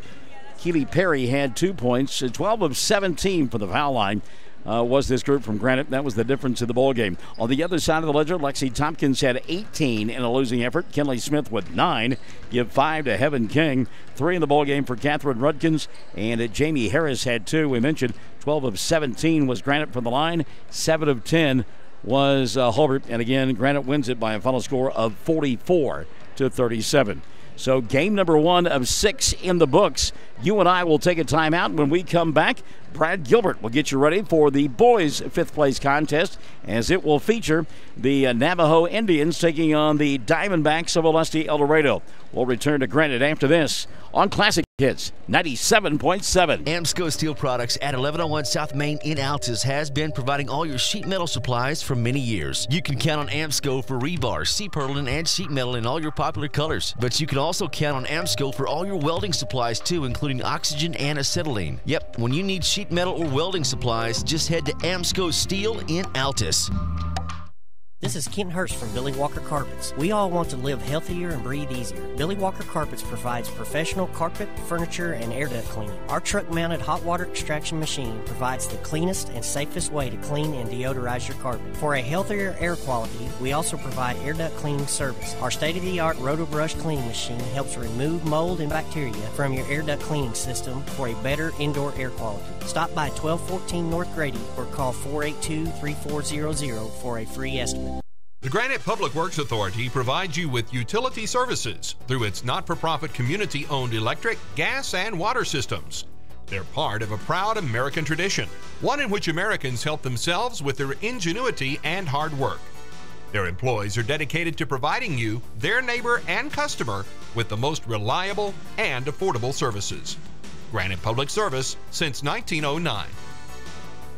When it comes to funeral homes, there are several to choose from, but choosing a funeral home that is locally owned offers the advantage of the local owners who are involved right here in the community, helping you during your time of need. Greer Funeral Home owners Carson and Stacy Van Zant are perfect examples of owners who offer that family-like connection that you'd expect from a friend and a neighbor. Greer Funeral Home in Mangum and Granite, providing dignity and respect. Basketball fans, be sure and support the great basketball teams from Hobart, Granite, Mangum, Corn Bible Academy, Hollis, Blair, and Navajo as these teams compete in the best of the Southwest Basketball Tournament in Granite this Thursday through Saturday. Great action. Rex Flaming at Hobart Stockyards supports all these outstanding student athletes, and you can hear every game on KHIM 97.7, brought to you in part by Rex Flaming, the Hobart Stockyards, where we want your business and we appreciate your business. Camp House Body Shop in Granite is a full-service body shop.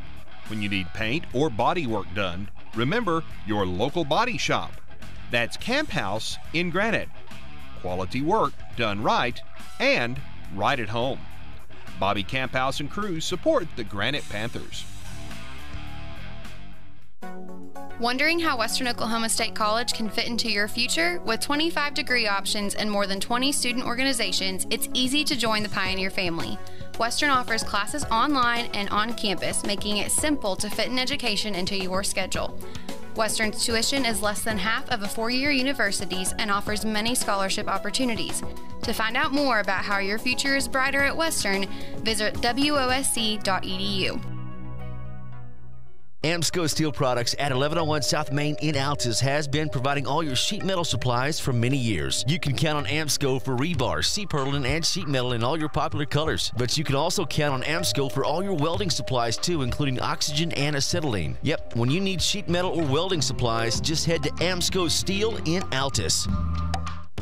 Bates Brothers Trucking was established in 1988, and it's a trucking company that provides freight and cattle hauling for Southwest Oklahoma area's agriculture and business. The Bates family is active in the community and loves to support the Navajo High School athletics. Watch for the Bates big red truck on the road and give them a wave. Blair Tire and Feed on the corner of Highway 283 and 19 is your certified Firestone tire dealer and also a proud supporter of the Navajo Indians. Play hard, play safe, play fair, and play with pride. Lyle Shaw and his crew at Blair Tire and Feed wish the Navajo Indians lots of luck in today's game. And when you need tires to be trained and equipped to take care of you, Blair Tire and Feed on the corner of Highway 283 and 19 in Blair, Oklahoma.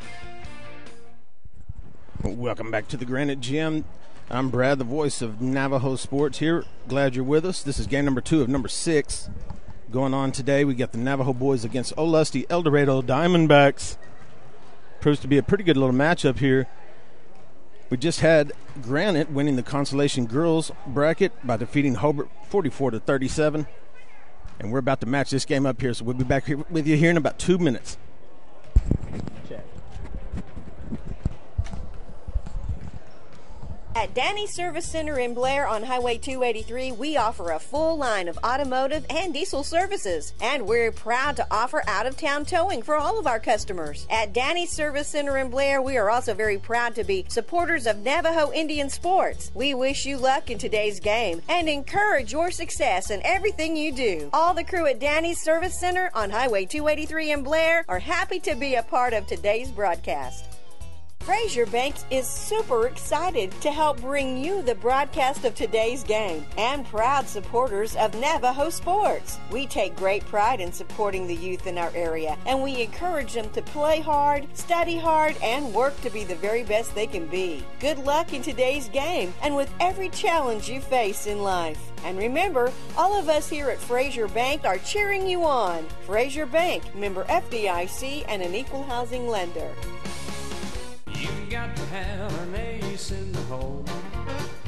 Check out what's new at Ace in the Hole in Hobart. Allison has new cardigans and kimonos. There's a new shipment of Amish bracelets. And be sure and get Bearcat cheerleading suits, socks, and jerseys for the little Bearcat fan. And we have new Bearcat shirts coming soon. Plus, we've got a good selection of shorts, 40% off, and lots of new beautiful jewelry. Come see Allison and all your friends at Ace in the Hole in downtown Hobart. You've got to have an ace in the hole. Barbara and Larry Stewart at Barbara's House of Beauty in Hobart Our longtime Hobart Bearcat and Lady Bearcat boosters, proud once again to help with the radio broadcasts. Folks, when you need your hair cut, fixed, colored, tell Barbara the color, the cut, the style you want, and friends, she will do it. Barbara's been a beautician for a bunch of years, and she's really good. Call for an appointment, 726-3532. Barbara's at 113 West 5th in Hobart. And go Bearcats. Good luck from Barbara and Larry Stewart, Barbara's House of Beauty.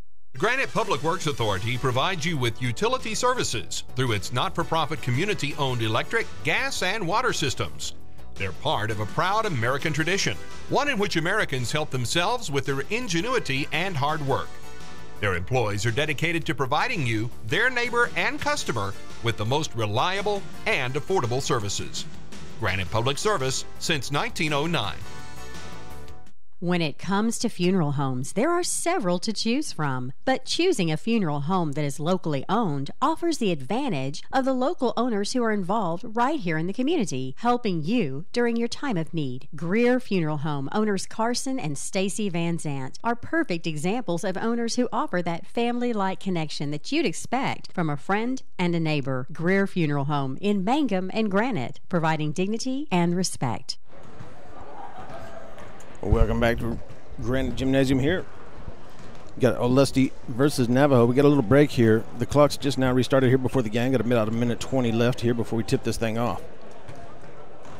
Colton Hurst yesterday had the game of his year so far in his senior season for Navajo, knocking down 33 points, hitting 7 3-pointers. Olustee's going to try to put a dent in that. We'll be back with you here in about 1 minute. Now we'll stay right here as they continue to try to wipe up a water mess over here by the scores table. Keep looking to the roof like we have a leak. That's not good. Want to thank Granite here for hosting this Best of Southwest tournament. What a great tournament and great hosts. Got 6 games today. Following this game will be Navajo girls versus the Corn Bible girls. And in the final championship game, or the 2 championship games will be, the third place game, rather, will be Hollis boys versus, let's see here. It'd be the Hollis boys versus the Granite boys for the third place. Then in the finals tonight is 2 very good matchups. We'll see the Hollis girls versus the Mangum girls. Our buddy Michael Barnes will be on the call for that. And then in the final, boys will be Hobart versus Mangum. And that's going to be a barn burner, I promise you. We're set here for the starting lineups.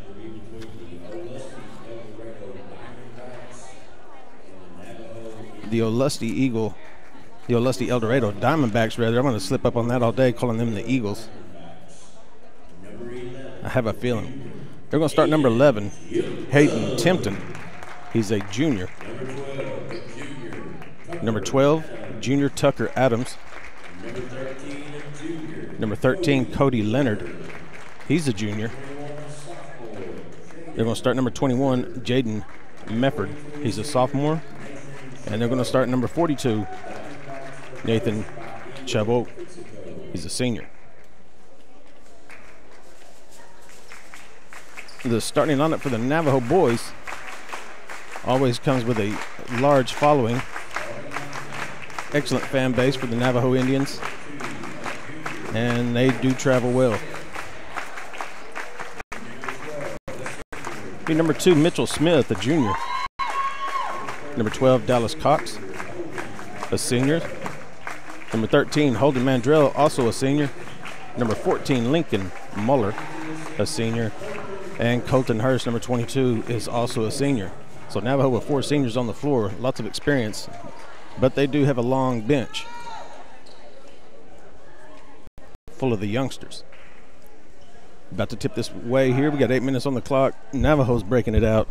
We've got officials ready, and it looks like they're satisfied with their water mess over here along the sidelines by the scores table, although they do continue to wipe it up. Didn't know we had that much rain. I don't know about you, but at my house, I was very thankful that I was able to get my door open this morning, that I was not snowed in. Old buddy Kent Hurst comes up here and says that he watched the snowplow go back and forth in front of his house all night, but somehow I doubt that. Got two big boys here. Colton Hurst is 6'6", and Cody Leonard is looking him right in the eye. About to jump this off here for Navajo. Got a slight delay. Maybe they're not satisfied with their leak here, as the referee continues to wipe it up.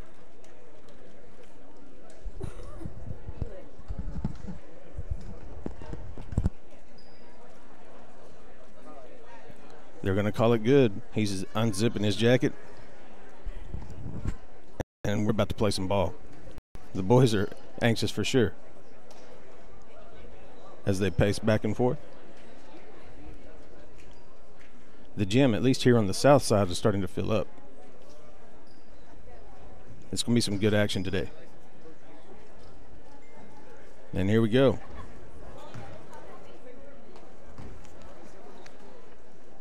Cody Leonard to jump for Olustee-Eldorado, and Colton Hurst to jump for Navajo Indians. And there's the toss. Ball will be controlled by Leonard and Olustee-Eldorado. Chabot works at the top, guarded by Mitchell Smith. Jaden Medford on the drive with the excellent layup and the bucket for Olustee-Eldorado. It's 2-0. We're just underway. Dallas Cox across the timeline. Colton Hurst for three in the corner is no good. Rebound to Chabot.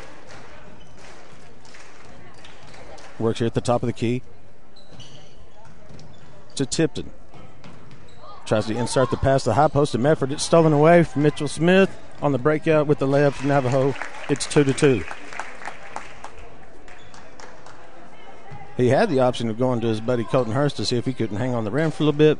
He took the layup anyway. Over to Chabot on the wing. Chabot dribbles left to Medford at the top, guarded by Mitchell Smith. Navajo working here in a 2-3 zone. This could be a matchup zone. Mitchell Smith applying a little pressure here on the top. Over to Cody Leonard in the corner. We got the ball knocked out of bounds by Holden Mandrell. The ball will remain with Olustee-Eldorado.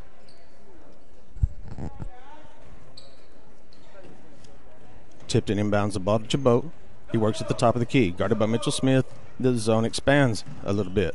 High post is open. Ball deflected by Dallas Cox and stolen away. Navajo on the breakout to Colton Hurst in traffic. He controls it up and off the board. Excellent hands by Hurst. It's 4-2 Navajo. Chabot goes coast to coast and lays it up off the board for a bucket. It's tied at 4-4 with 6:26 to go here in the first. Navajo, poor defense there stopping the ball. Insert the low post to Holden Mandrell to the top at the free throw line, and Dallas Cox misses everything. Ball goes out of bounds over to Olustee-Eldorado. Not sure if thought he was fouled there or what. That 15-footer came up about a 13-foot shot. Ball inbounds to Medford. Controlled by Tucker Adams. It crosses a half court. Bad pass. Trying to get the ball to Leonard in the corner. Stolen away by Moeller to Colton Hurst on the breakout. He's fouled by Chabot. His first personal.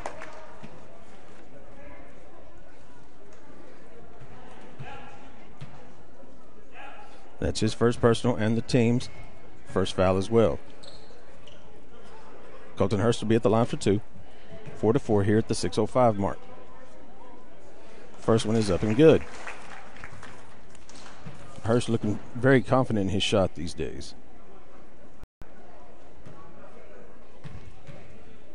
Getting ready for the second shot. It's up and off the back iron, a little too strong. Rebound controlled by Medford. Hurst avoids the foul. Medford on the drive, Euro step. And no good off the back iron. Rebound by Moeller. Dallas Cox brings the ball past the timeline to the top of the key to Moeller. He's got a wide open three. That's too long. Too long.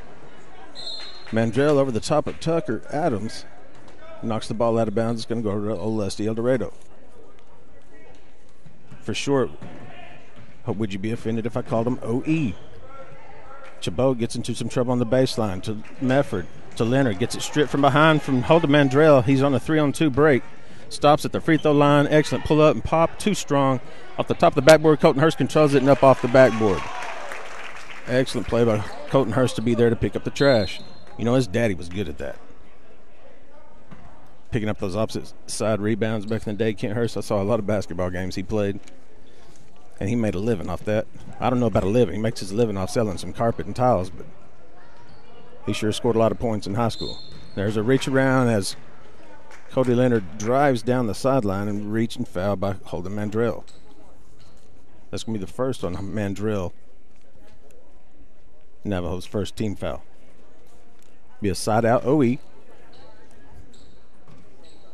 Tipton inbounds the ball to Leonard. Ball's deflected by Hurst. Back to Leonard.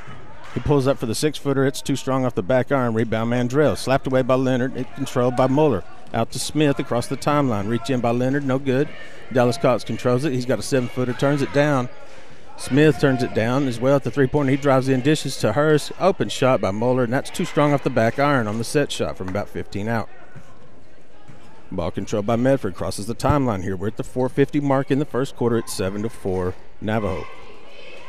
Ball's deflected on the pass by Muller, and that's going to be a charge. Medford goes in with his shoulder lowered, and Holden Mandrell stood his ground. That's going to be a charge on Medford. Ball's going to go to Navajo. Olustee not in the press. Content to wait. Smith crosses the timeline. Left to Dallas Cox. Hurst with the open three, and he locks it. Oh, just in and out. Rolls around the rim. No good. Ball controlled by Chabot. Under the go and going to reach in foul on Colton Hurst. No, that's going to be on Holden Mandrell. Check that. Mandrell picks up his second. Coach Kyle Miller goes to the bench and inserts very capable Aaron Josephy, sophomore. Inbounds to Medford. He's in some trouble. Colton Hurst applying the full court pressure. Over to Chabot. Ball's deflected by Dallas Cox from behind. Over to Lincoln Moeller, to Josephy Moeller, to Dallas Cox, the three-point line in the corner for Hurst, and he locks it again. And that one's off the iron, no good. Skips over. He's 0 for 3 from the three-point range. Mitchell Smith controls the rebound, puts it up, no good. In comes the flying Lincoln Moeller with a putback, and he's fouled. It's going to be a foul on number 13. Cody Leonard, his first. Moeller be at the line for 2. That ball's flat. Not really a chance of going in on that one. He misses his first, gets ready for his second. Got to put the arch on this ball. That's a little softer shot and does not get the bounce. He misses both of them. Medford quickly pushes the ball up the floor over to Chabot at the top. Screen by Tipton. Chabot's clear for the big arching three-pointer, and I'm not sure how far down that ball is going to go without going in. But it bounces back out, no good. Behind the back, Mitchell Smith on the baseline. He loses control, dribbling a little out of control here. Ball's going to go over to Olustee-Eldorado Diamondbacks. Tipton slaps the ball. Off the screen comes Chabot. He gets the ball on the entry. Reaching, fell on Mitchell Smith. Got to move your feet. 7-4 Navajo at the 3:50 mark here in the first. That's the first foul on Mitchell Smith. Third team foul on Navajo. Side out of bounds. Chabot controls it across the timeline. Screen. Out to Leonard, three-point range. He locks it. Beautiful shot. Up off the iron, no good. Mitchell Smith controls it. He's on the breakout. Got a 3-on-3. No numbers, and he wisely pulls it up. He's got Mueller in the corner. There's an insert to the low post to Hurst. He goes to his left. Turnaround Jay. Up off the iron, no good. Off the glass, off the iron as well. Still doesn't drop. We got a foul here on the rebound. That's going to be on Aaron Josephy, his first. Ball stolen away immediately by Navajo on the inbounds. Off the glass by Dallas Cox. That one's good. Dallas Cox. Olustee on a substitution that I missed. We have Angel Ramirez in the game. I should have known he's Ramirez. He looks just like his daddy. Shout out to Mr. Jesse. Ball inbounds to Tipton. Controlled on the baseline. He's blocked by Mitchell Smith. The call is a ball out of bounds off of Navajo. It's going to go over to the Diamondbacks. Navajo likes to put Hurst on the inbounds pass. He's long-armed and causes a lot of havoc for these inbound passes. Ramirez drives in, dishes to Mefford on the baseline. Working left, he's getting himself some trouble. A little floater, no good, misses everything. He's fighting for a rebound, got a scrum here.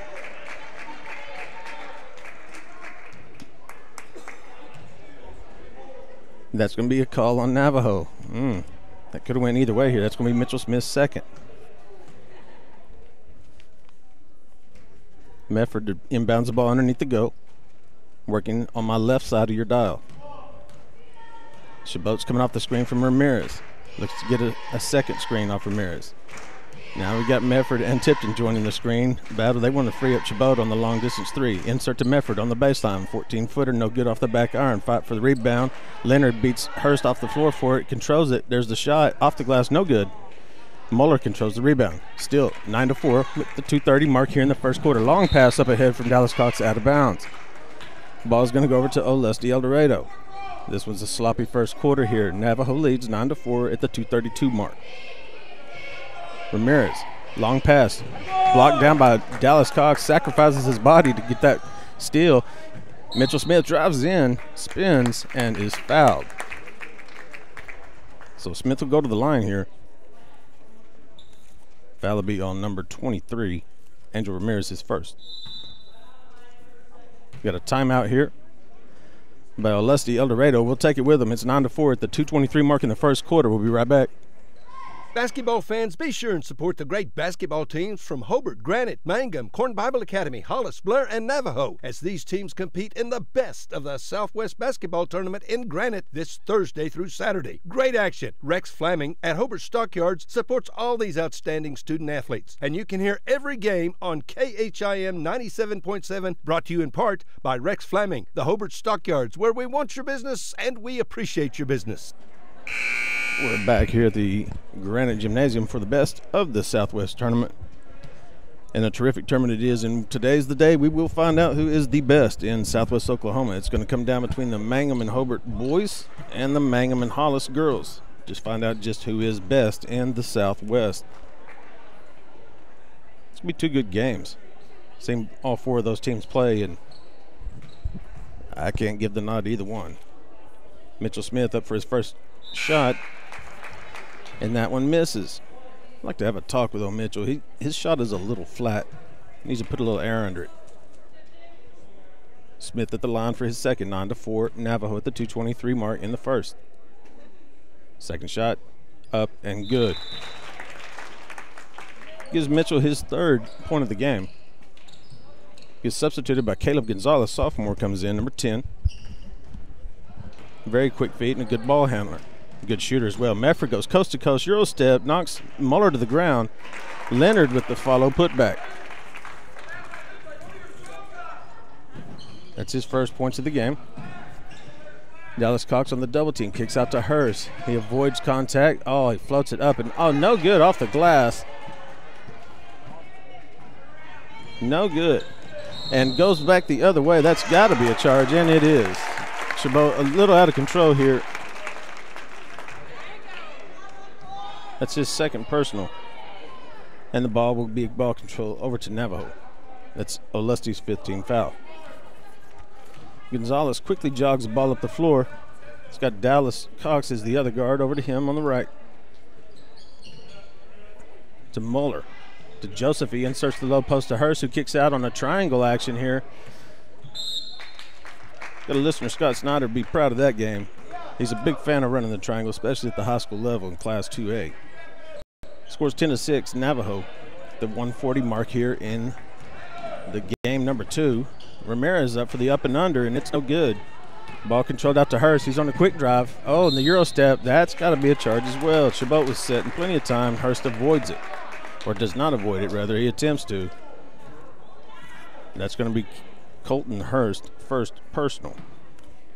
Been known to get in some foul trouble lately, and he needs to learn to avoid that. Navajo certainly needs him on the floor. Mefford avoids Gonzalez, goes around the sideline. The Euro step again. He's a big fan of that move, but this one goes. for Medford on the drive. He went 70 feet with that ball, unchecked by Navajo. That's his fourth. Caleb Gonzalez on the three. That one's flat. Rebound, Josephine. Kicks to Muller. Insert to the low post to Hurst, and he's fouled going up. A little frustration there. Medford just a hard foul. Good foul by him, actually. That's his second personal. Hurst will go to the line for two. I got news for Hurst down in the low post. He's going to get fouled a lot, and he should expect it. Knock these free throws down. He misses the first. Hurst has some interesting socks on. He's going with the stars and stripes on the left, well, stars rather, and an azure blue field on his left foot, and he's got red and white stripes on his right. I don't know if I've seen that this year so far. He knocks down the second free throw. That gives Colton 6 for the game. Chabot on the left-hand reverse, excellent play, but no good. He almost got that to go as he sliced through the traffic in the lane. Muller inbounds to Gonzalez, who quickly pushes the ball. We're under a minute to play in the first. It's 11-8 Navajo. Dallas Cox slaps it in the corner. Insert to low post. Josephine, excellent turn. Soft off the glass, no good. And Hurst gets the putback off the rebound. That gives Colton 8. Again, Hurst with 33 yesterday, and Olustee turns the ball over on a bad pass from the inbounds. Ball will go over to Navajo with the 13-8 lead here at the 47.4 mark in the first quarter. Olustee-Eldorado with the substitute. Going to put in Hunter Welch as Tipton sits down. That three-pointer is short from Hurst. Josephine tracks it down over to Muller to Hurst on the end in the low post, and Hurst knocks it down, giving him double figures for the contest. Hurst is a scoring machine here lately. Ramirez crosses the timeline. It's 15-8 at 30 seconds to go in here in the first quarter. Chabot gets away with the walk as he receives the ball. It's going to be a no-shot contact by Dallas Cox. That's Dallas's first personal on the reach-in. And that's going to put, with 27 seconds left, that puts Olustee in the bonus, 1-1. Be number 42, Nathan Chabot. I hope I'm pronouncing that right. Chabot. He knocks down his first. Senior has 3 for the contest. It's 15-9 Navajo. Puts up his second shot, and it, 2, drops down. Chabot has 4. Dallas Cox crosses the timeline. Over to Caleb Gonzalez on the far side.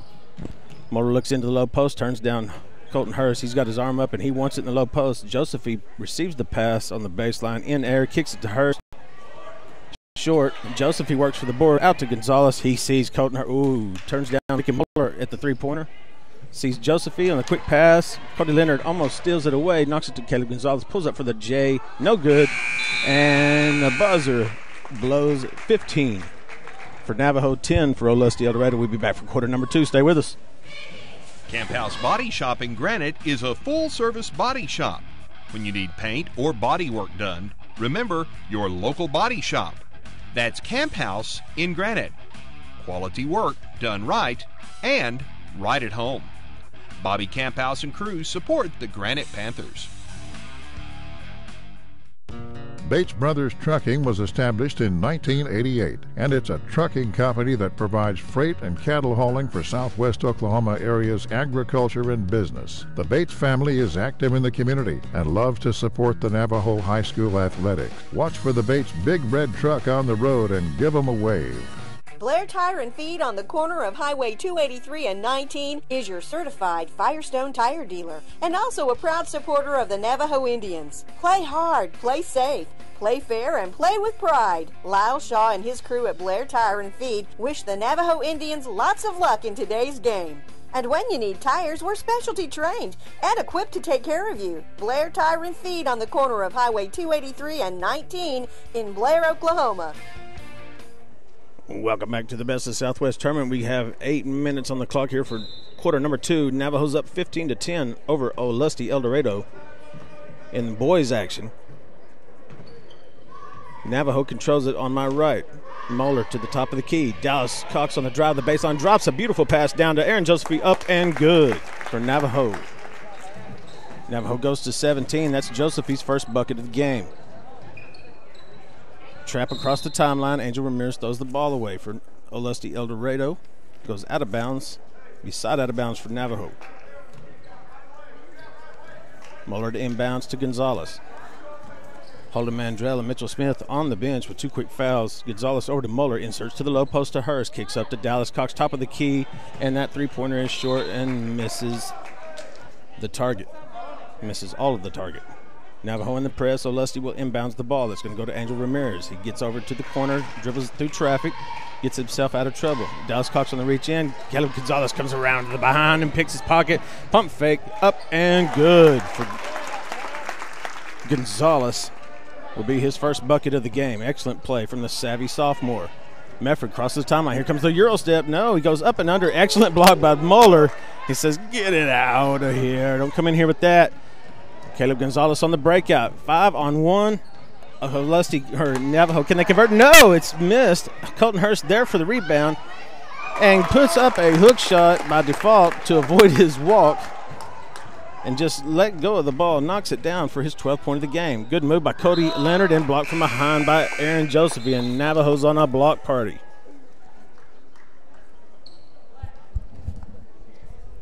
(21-10) Navajo at the 6:42 mark here in the first. Olustee to inbounds the ball. Welch slaps the ball to Tipton. He eyes the three-pointer. Good release, and that's the bottom of the net for Tipton. That's going to give him his first bucket of the game. Hayden Tipton on the three-pointer. It's going to make it 21-13 Navajo. 6:30 left in the half. Insert the low post to Hurst and quickly up and good. And Navajo seems to have found a formula that can work for them. Get the ball into Colton Hurst at this 6'6" length, and he can get the ball in the hoop for you. The senior's having some fun. I'm coming off of a 33-point game yesterday. We have side out of bounds here. Olustee facing the press for Navajo. Colton Hurst's long arms working against the Olustee offense. To Mefford, running through the top of the key, through the lane, kicks out to Cody Leonard, who locks the three-pointer, puts it up and short, back off to Medford on the rebound. It's long. Hurst on another rebound. Out to Muller, kick out. Navajo's on a rush. Dallas Cox heading to the baseline, goes up for the shot, and that's a lot of contact with no whistle. Dallas Cox seems to argue a little bit. Wish he'd quit that. Inbounds quickly to Hurst, up and no good. Again, a lot of contact here from Muller. Navajo's back and call a jump ball. I've got to vehemently disagree with that. Matter of fact, the ball wasn't controlled by either kid. Olustee inbounds to Tipton to Leonard. Quickly, Chabot behind the back, crosses the timeline. Avoids the reach in from Gonzalez between the legs. He's working. There's a spin move. He's got a few skills here. Avoids the double dribble. That's a double dribble, but no call to Tipton. Working against a matchup zone for Navajo. Through the lane, out to Leonard in the corner. Drives the baseline up and off the glass. Beautiful layup by Leonard to make it 23-15 Navajo. Leonard's 4th point of the game. Inbounds a low post. That's a lot of contact by Chabot. That's going to be his 3rd personal. Navajo's in the bonus. It'll be a 1-and-1. They're going to give him 2 shots in the act of shooting here. Hurst at the line, looking for point number 13. He knocks it down.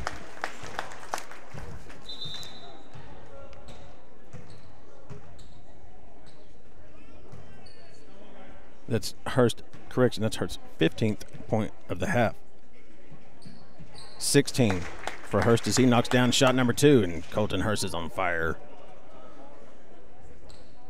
Olustee inbounds the ball. Olustee-Eldorado. Tipton inbounds to Welch. Holds it. Colton Hurst knocks it down, tracks it down, up for the three-pointer, and it's good.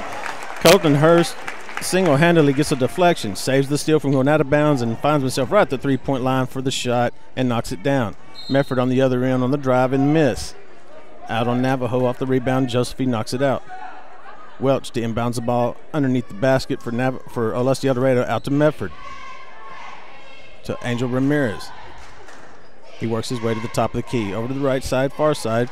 From me to Tipton, who drives baseline, gets around Hurst.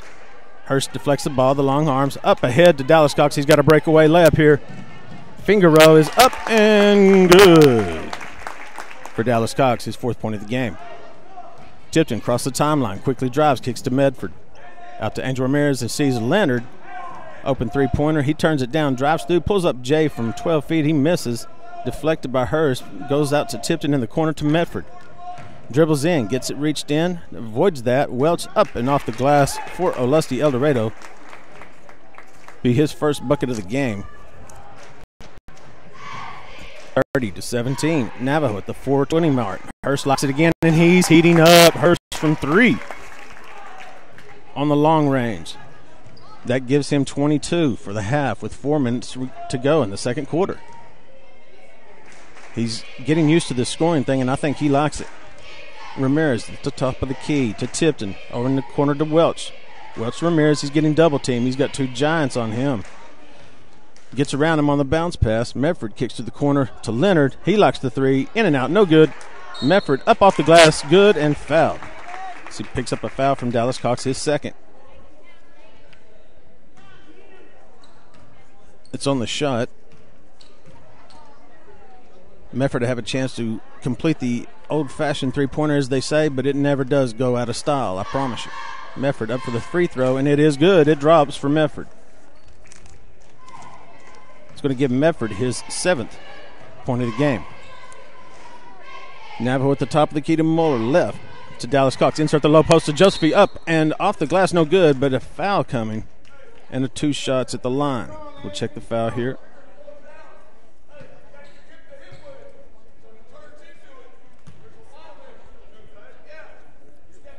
Foul's going to be on, it looked like he said 2-3. I believe that's going to be on Cody Leonard. His second. And Josephine knocks down his first free throw. Gives him 3 for the contest. He's looking for .4 here on the second free throw. 3:39 left here in the second quarter. 34-20 Navajo. And the second one is up and good for Josephine, who's starting to get his game legs under him. Coming off of a broken wrist injury he suffered in the first scrimmage of the year. Is now back. The press is still continuing to give Olustee-Eldorado fits. The ball's deflected out of bounds by hustling Muller.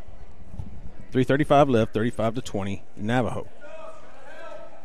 Even though we're not working full court, Navajo continues to pick up. This is three-quarter court press. Colton Hurst still battling the inbounds pass out to Medford. He's going to cross the timeline. On the far side, looking for the trap from Dallas Cox and Mitchell Smith. It comes late. Welch drives the baseline up and good. Knocks down Muller to the floor. No call. Rebound. Colton Hurst kicks out to Muller and to Dallas, and Navajo's on a breakout. No numbers here, and Dallas Cox doesn't force it. Kicks it out to a wide-open Muller. Pump fake. Drives the baseline. Up and under. No good, and it's going to be a foul on Welch. Muller had the chance to get the shot off here at the three-point. Turned it down on the pump fake. Drives with his left and gets the shot up, and he has worked his way to the line. Be Hunter Welch's first. And Muller knocks down his first free throw of the game. And that's his first point of the game. This kid hustles a lot. He pays big dividends for Navajo in more ways than just the scoring. And be called for a tie-up here off the rebound. Colton Hurst gets the board, gets called for the tie-up, and Navajo's going to retain possession. Muller inbounds quickly to the low post. Excellent pass by Muller. Excellent hustle on the rebound to Muller. Over to Josephine on the 9-footer up off the back iron. No good. Dallas Cox to get the rebound and fouled by Welch. That's going to be his second. Foul number 2. And the last 2 days, this is just a different team that I'm seeing from Navajo. This is a different hustle. This is a different effort, mentality. That shot, however, is no good from Dallas Cox at the line. He's going to have a second chance here. The free throw, it's 36-20 at the 3:06 mark in this first half. That one's long off the iron. Rebound to Leonard. To Medford. Mitchell Smith hounds him full court. Dallas Cox joins the hounding party, and now we got a trap in the corner. Colton Hurst and Mitchell Smith. He has him trapped. Medford tries to throw it off Hurst's legs. It goes through his legs to Angel Ramirez and ends up in the hands of Dallas Cox, who pushes the ball up the floor. Past half court, he goes around Ramirez to the baseline. Muller passes over to Mitchell Smith. That ball's long off the rim. No good. Tipton on the rebound. Tipton on the breakout run out. Crosses the timeline. Defended by Josephine. Shimmy shakes, goes around him, up off the glass, knocks him down. That's going to be a charge taken by Moeller, and I'm telling you, he pays a lot of dividends, more than just on the scoreboard. He's constantly got the ball in his hands. We're going to take a break here at the 2:34 mark. 36-20 Navajo. We'll be back. Best of Southwest.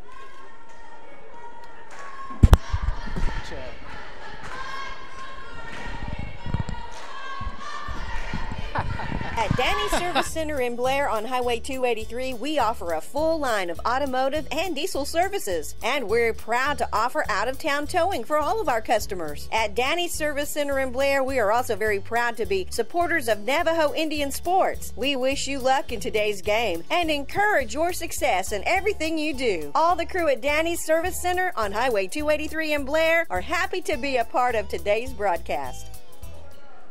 Welcome back to the Best of Southwest tournament. We got Navajo and Olustee-Eldorado going at it here in the boys contest. It's 2:34 left in the first half.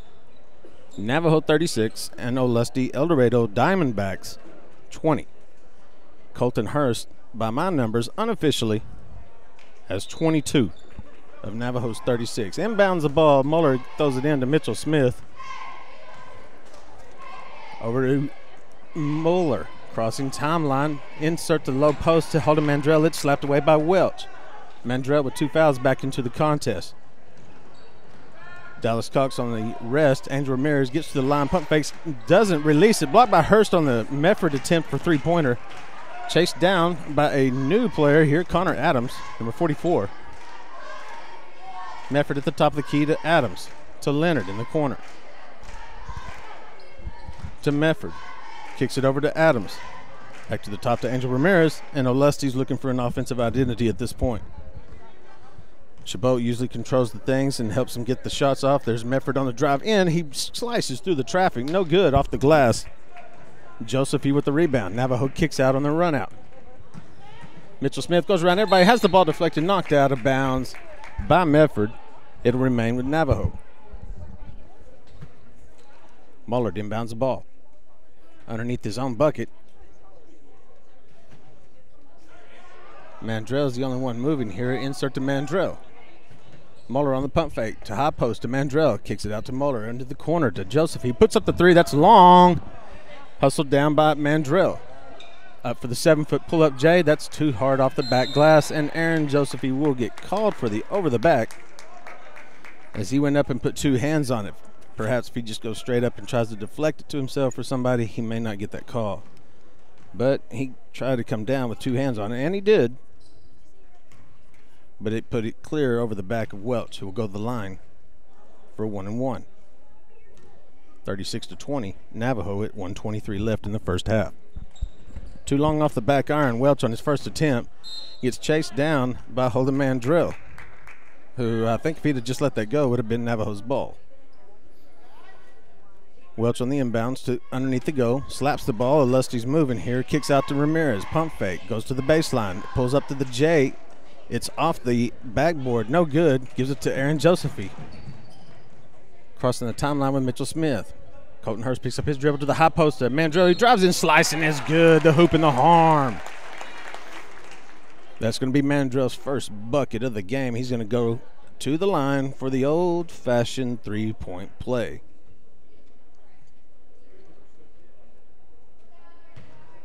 Mandrell on a beautiful drive, slicing from the high post through everyone with those quick feet of his. Dribbles twice up and softly through the rim for his 3rd point of the game. It's now 39-20. Navajo on a 19-point lead with 1:08 to play in the first half. Still with the full-court press. Navajo against Olustee-Eldorado. Ramirez breaks out across the timeline. Mitchell Smith tracks him down. He and Hurst trap him. Ramirez gets through the trap to the top of the key. Ramirez over to Adams, who does not like to hold the ball for very long. Pump fake. Ramirez puts up the shot, and beautiful jumper by Angel Ramirez knocks down from about 18 feet. 39-22. Hurst on the three-pointer. That one drops. Colton Hurst heating up here with his 3rd three-pointer of the game. That gives him 25 in the first half. With 33 seconds, 33.9 rather to play, it's 49-22 Navajo, and I believe Holden Mandrell just picked up his 3rd. He'll sit out the rest of the first half, and Navajo will be putting in Tucker Lambert very shortly. Ramirez at the line for 2, and the double bonus now.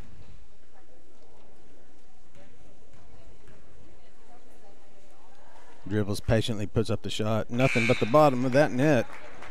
Ramirez, with his 3rd point of the game, hits his first free throw. 42-23, the lead at 19 for Navajo. Hurst showing 25 on the board. Angel Ramirez shot up and no good, rattles in and out. Ball controlled by Hurst to Muller to Hurst. Kicks it over to inside to Smith to the high post to Josephy, up and good from about 7 feet on the jumper. Josephy, his 6th point of the contest. Ramirez crosses the timeline. The lead is now 21 for Navajo. 12 seconds to play in the first half. Leonard drives in, up, no good. Rebound controlled by Hurst, and now I'm really wishing I had better statistics for Colton Hurst. He's got a ton of rebounds. Up ahead to Lincoln Muller on the breakout. That's up and off the glass and good. We'll go to halftime here. It's 46-23. Navajo enjoying a 23-point lead, and Hurst with 25 in the first half. We'll be back in just a few minutes. Fraser Banks is super excited to help bring you the broadcast of today's game and proud supporters of Navajo sports. We take great pride in supporting the youth in our area, and we encourage them to play hard, study hard, and work to be the very best they can be. Good luck in today's game and with every challenge you face in life. And remember, all of us here at Fraser Bank are cheering you on. Fraser Bank, member FDIC and an equal housing lender. The Granite Public Works Authority provides you with utility services through its not-for-profit community-owned electric, gas, and water systems. They're part of a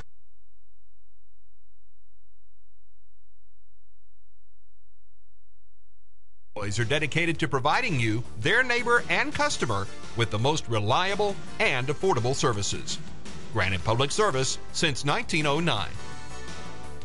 When it comes to funeral homes, there are several to choose from, but choosing a funeral home that is locally owned offers the advantage of the local owners who are involved right here in the community, helping you during your time of need. Greer Funeral Home owners Carson and Stacy Van Zant are perfect examples of owners who offer that family-like connection that you'd expect from a friend and a neighbor. Greer Funeral Home in Mangum and Granite, providing dignity and respect. Basketball fans, be sure and support the great basketball teams from Hobart, Granite, Mangum, Corn Bible Academy, Hollis, Blair, and Navajo as these teams compete in the best of the Southwest Basketball Tournament in Granite this Thursday through Saturday. Great outstanding student athletes, and you can hear every game on KHIM 97.7 by Rex Fleming, the Hobart Stockyards, where we want your business and we appreciate your business. Camp House Body Shop in Granite is a full-service body shop. When you need paint or body work done, remember your local body shop. That's Camp House in Granite. Quality work done right and right at home. Bobby Camp House and crew support the Granite Panthers. Wondering how Western Oklahoma State College can fit into your future? With 25 degree options and more than 20 student organizations, it's easy to join the Pioneer family. Western offers classes online and on campus, making it simple to fit an education into your schedule. Western's tuition is less than half of a four-year university's and offers many scholarship opportunities. To find out more about how your future is brighter at Western, visit WOSC.edu. Amsco Steel Products at 1101 South Main in Altus has been providing all your sheet metal supplies for many years. You can count on Amsco for rebar, C-purlin, and sheet metal in all your popular colors. But you can also count on Amsco for all your welding supplies too, including oxygen and acetylene. Yep, when you need sheet metal or welding supplies, just head to Amsco Steel in Altus. This is Kent Hurst from Billy Walker Carpets. We all want to live healthier and breathe easier. Billy Walker Carpets provides professional carpet, furniture, and air duct cleaning. Our truck-mounted hot water extraction machine provides the cleanest and safest way to clean and deodorize your carpet. For a healthier air quality, we also provide air duct cleaning service. Our state-of-the-art Roto-Brush cleaning machine helps remove mold and bacteria from your air duct cleaning system for a better indoor air quality. Stop by 1214 North Grady or call 482-3400 for a free estimate. The Granite Public Works Authority provides you with utility services through its not-for-profit community-owned electric, gas, and water systems. They're part of a proud American tradition, one in which Americans help themselves with their ingenuity and hard work. Their employees are dedicated to providing you, their neighbor and customer, with the most reliable and affordable services. Granite Public Service since 1909. When it comes to funeral homes, there are several to choose from, but choosing a funeral home that is locally owned offers the advantage of the local owners who are involved right here in the community, helping you during your time of need. Greer Funeral Home owners Carson and Stacy Van Zant are perfect examples of owners who offer that family-like connection that you'd expect from a friend and a neighbor. Greer Funeral Home in Mangum and Granite, providing dignity and respect. Basketball fans, be sure and support the great basketball teams from Hobart, Granite, Mangum, Corn Bible Academy, Hollis, Blair, and Navajo as these teams compete in the best of the Southwest Basketball Tournament in Granite this Thursday through Saturday. Great action. Rex Flaming at Hobart Stockyards supports all these outstanding student athletes, and you can hear every game on KHIM 97.7, brought to you in part by Rex Flaming, the Hobart Stockyards, where we want your business and we appreciate your business. Camp House Body Shop in Granite is a full-service body shop. When you need paint or body work done, remember your local body shop. That's Camp House in Granite. Quality work done right and right at home. Bobby Camp House and crew support the Granite Panthers. Wondering how Western Oklahoma State College can fit into your future? With 25 degree options and more than 20 student organizations, it's easy to join the Pioneer family. Western offers classes online and on campus, making it simple to fit an education into your schedule. Western's tuition is less than half of a four-year university's and offers many scholarship opportunities. To find out more about how your future is brighter at Western, visit wosc.edu. Amsco Steel Products at 1101 South Main in Altus has been providing all your sheet metal supplies for many years. You can count on Amsco for rebar, C-purlin, and sheet metal in all your popular colors. But you can also count on Amsco for all your welding supplies too, including oxygen and acetylene. Yep, when you need sheet metal or welding supplies, just head to Amsco Steel in Altus. Bates Brothers Trucking was established in 1988, and it's a trucking company that provides freight and cattle hauling for Southwest Oklahoma area's agriculture and business. The Bates family is active in the community and loves to support the Navajo High School athletics. Watch for the Bates big red truck on the road and give them a wave. Blair Tire and Feed on the corner of Highway 283 and 19. Certified Firestone tire dealer and also a proud supporter of the Navajo Indians. Play hard, play safe, play fair, and play with pride. Lyle Shaw and his crew at Blair Tire and Feed wish the Navajo Indians lots of luck in today's game. And when you need tires, we're specialty trained and equipped to take care of you. Blair Tire and Feed on the corner of Highway 283 and 19 in Blair, Oklahoma. At Danny's Service Center in Blair on Highway 283, we offer a full line of automotive and diesel services. And we're proud to offer out-of-town towing for all of our customers. At Danny's Service Center in Blair, we are also very proud to be supporters of Navajo Indian sports. We wish you luck in today's game and encourage your success in everything you do. All the crew at Danny's Service Center on Highway 283 in Blair are happy to be a part of today's broadcast. We're just about underway here. Welcome back to the Best of Southwest Tournament at Granite, Oklahoma. Catch up here on the situation.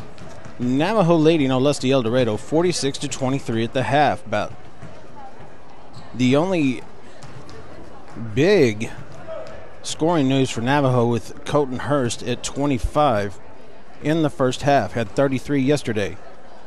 Foul trouble for Navajo sees Mitchell Smith has 2, Dallas Cox has 2, and Aaron Josephine has 2. Holden Mandrell sits with 3.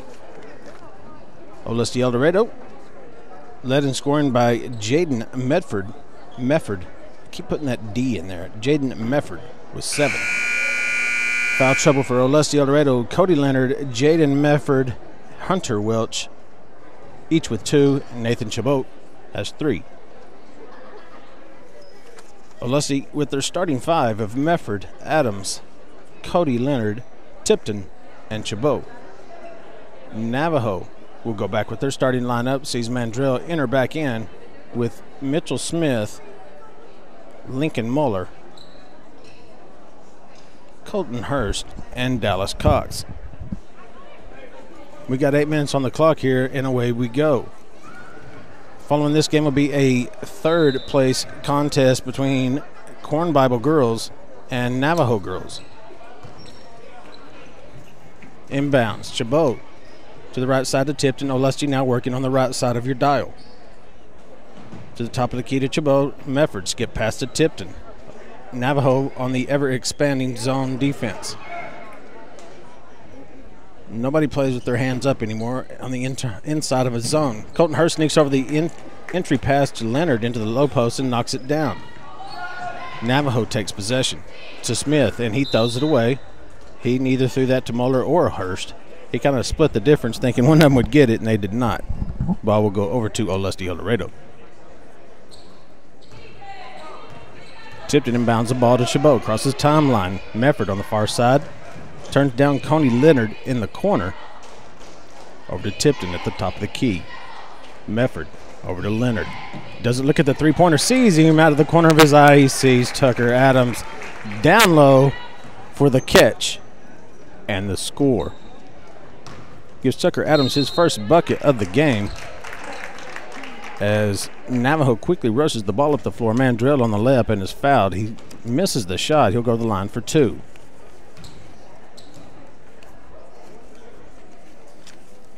Just underway here in the second half. 46-25 Navajo, 7:06 remaining.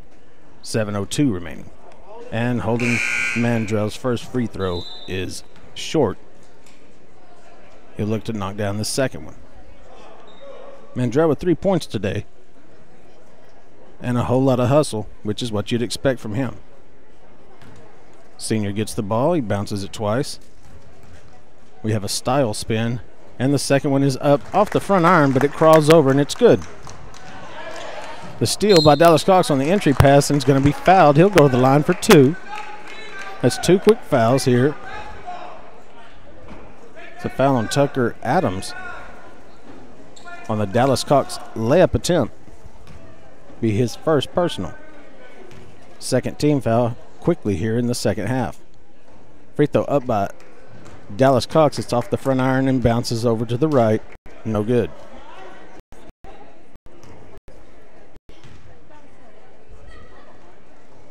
Cox's second free throw attempt, no good off the front iron. Leonard with the quick rebound and exit pass to Ramirez, who crosses the timeline.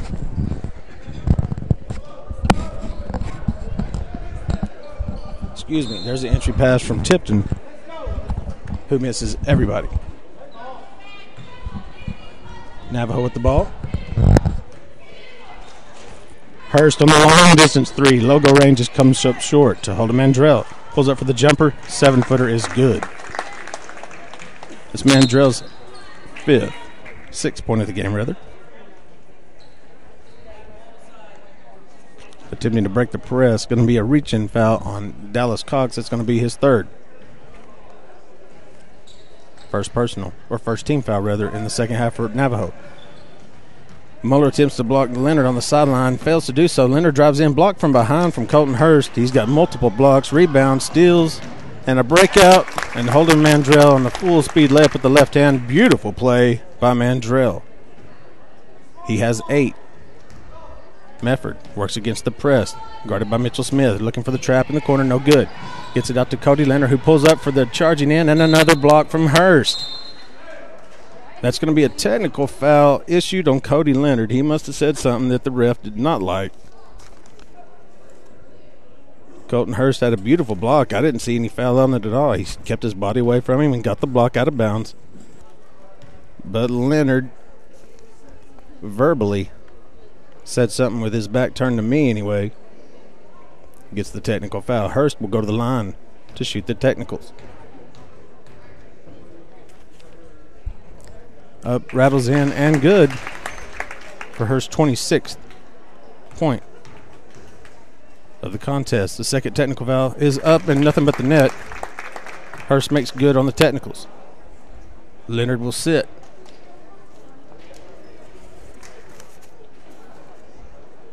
That's also a personal foul on Leonard. That's going to be his 3rd. Hurst has the ball in the corner, low post into Mandrell. Beautiful drop pass to Muller, kicks it out to Dallas Cox. Back into the low post, 3 seconds in the lane, hold to Mandrell. Can't really blame the kid. He was expecting the shot to be released, and he would be in there for position for the rebound. He gets 3-second called in the lane. Hurst to defend on the press. Insert to Tipton. Medford tries to get the ball across the timeline. Got 4 Navajo Indians here ready to trap him. Got 3. Jump pass to Tucker Adams. Gets by with a walk. Gets the ball to Tipton. He goes past Mitchell Smith on the running floater to the right. No good. Rebound Muller on the breakout. He sees Colton Hurst up ahead, who stops and pops. He was looking to set up his dunk, but Medford undercut him, and he had to stop and get the ball up off the glass. 5:20 remaining. It's 55-25 Navajo with a 30-point lead.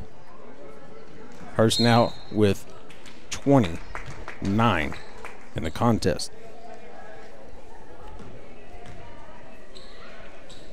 Got a reach-in foul here called on Mitchell Smith. That's his 3rd.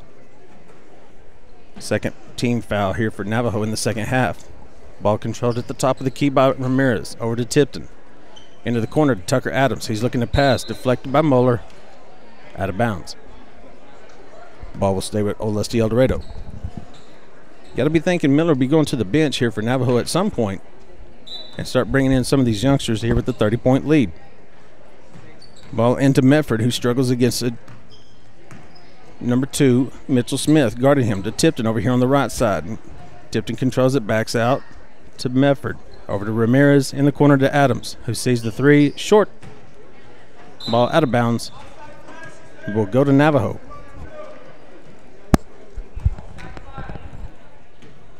Hurst inbounds the ball. Mitchell Smith to jog it up, crosses the timeline to Hurst. He sees the quick 3-point release, and that's nothing but the bottom of the net. Hurst now with 32. He's dropped 2 consecutive 30-point games. Medford on a breakout. There's a layup block cleanly by Colton Hurst, who's having as well of a game.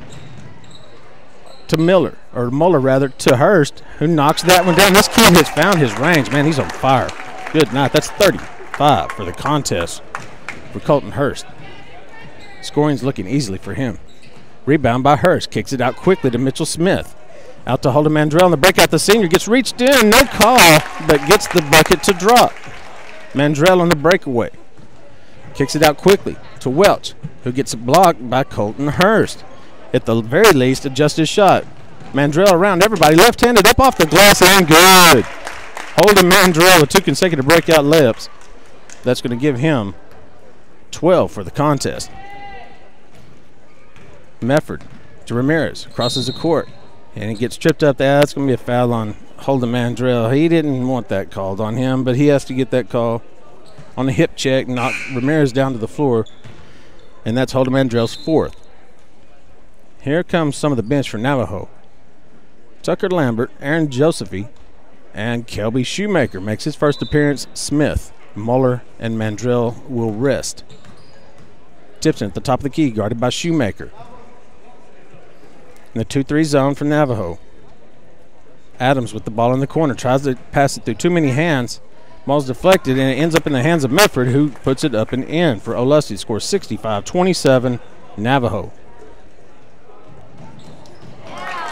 There's another 3-pointer from Colton Hurst, who's quickly developing a reputation here. Medford with his 3-point attempt off the back of good. Rebound Lambert. On the breakout, Lambert still with the ball, kicks it to Kelby Shoemaker, open 3-pointer. That ball is short off the front iron, chased down by Joseph. He kicks it out to Colton Hurst on the logo range 3-pointer, up off the rim, no good. Rebound by Kelby Shoemaker.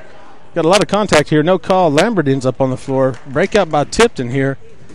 Dribbles out. There's Connor Adams on the short 20-footer. Joseph with the rebound to Lambert, to Kelby Shoemaker. Has another 3-point. He passes it up, insert the pass to Colton Hurst. He gets fouled from behind by Tucker Adams. Hurst here with 3 3-pointers in the second half to match his 3 3-pointers in the first half. Sitting with 38 and a chance to drop a 40 bomb here on Olustee-Eldorado as he has 2 free throws. First one is up and good.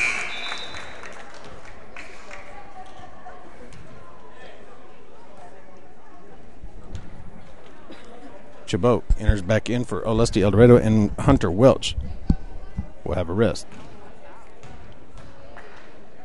Hurst with his second free throw. It's up and good and drops a 40 bomb as he gets taken out of the game and likely not to re-enter. Back-to-back absolute gems performances by Colton Hurst as he goes down the line on his bench, shaking hands and everybody congratulating him. Happy to see that for the senior. The score was 70, Navajo 27 for Olustee at the 2:18 mark in the third. Olustee working against the zone. Top of the key to Tipton. Tucker Adams likes his three-pointer and knocks it down. That gives him 5 for the contest. Hits the three-pointer. Chabot on the steal, gets a bucket, and Navajo is quickly scrambled here out of control with their bench players in. Failing to just get the pass inbounds to Shoemaker. Goes out of bounds over to Olustee. 70-32. Minute 55 left in the third.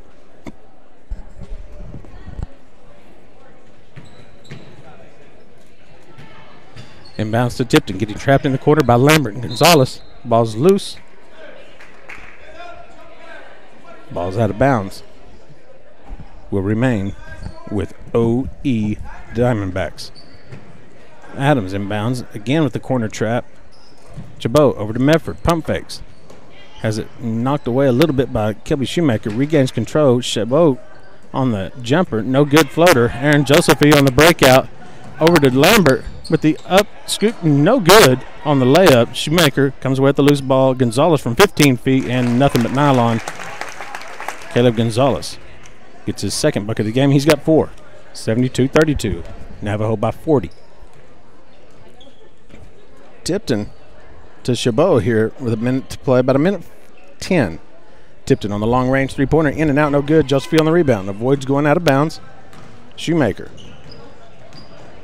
at the three-point line to Josephine at the top of the key. To Lambert on the wide open three-point, turns it down, goes on the baseline, drives in. That's going to be a charge call on Lambert as Chabot got his feet set. Tucker Lambert's going to be his first personal and Navajo's third team foul.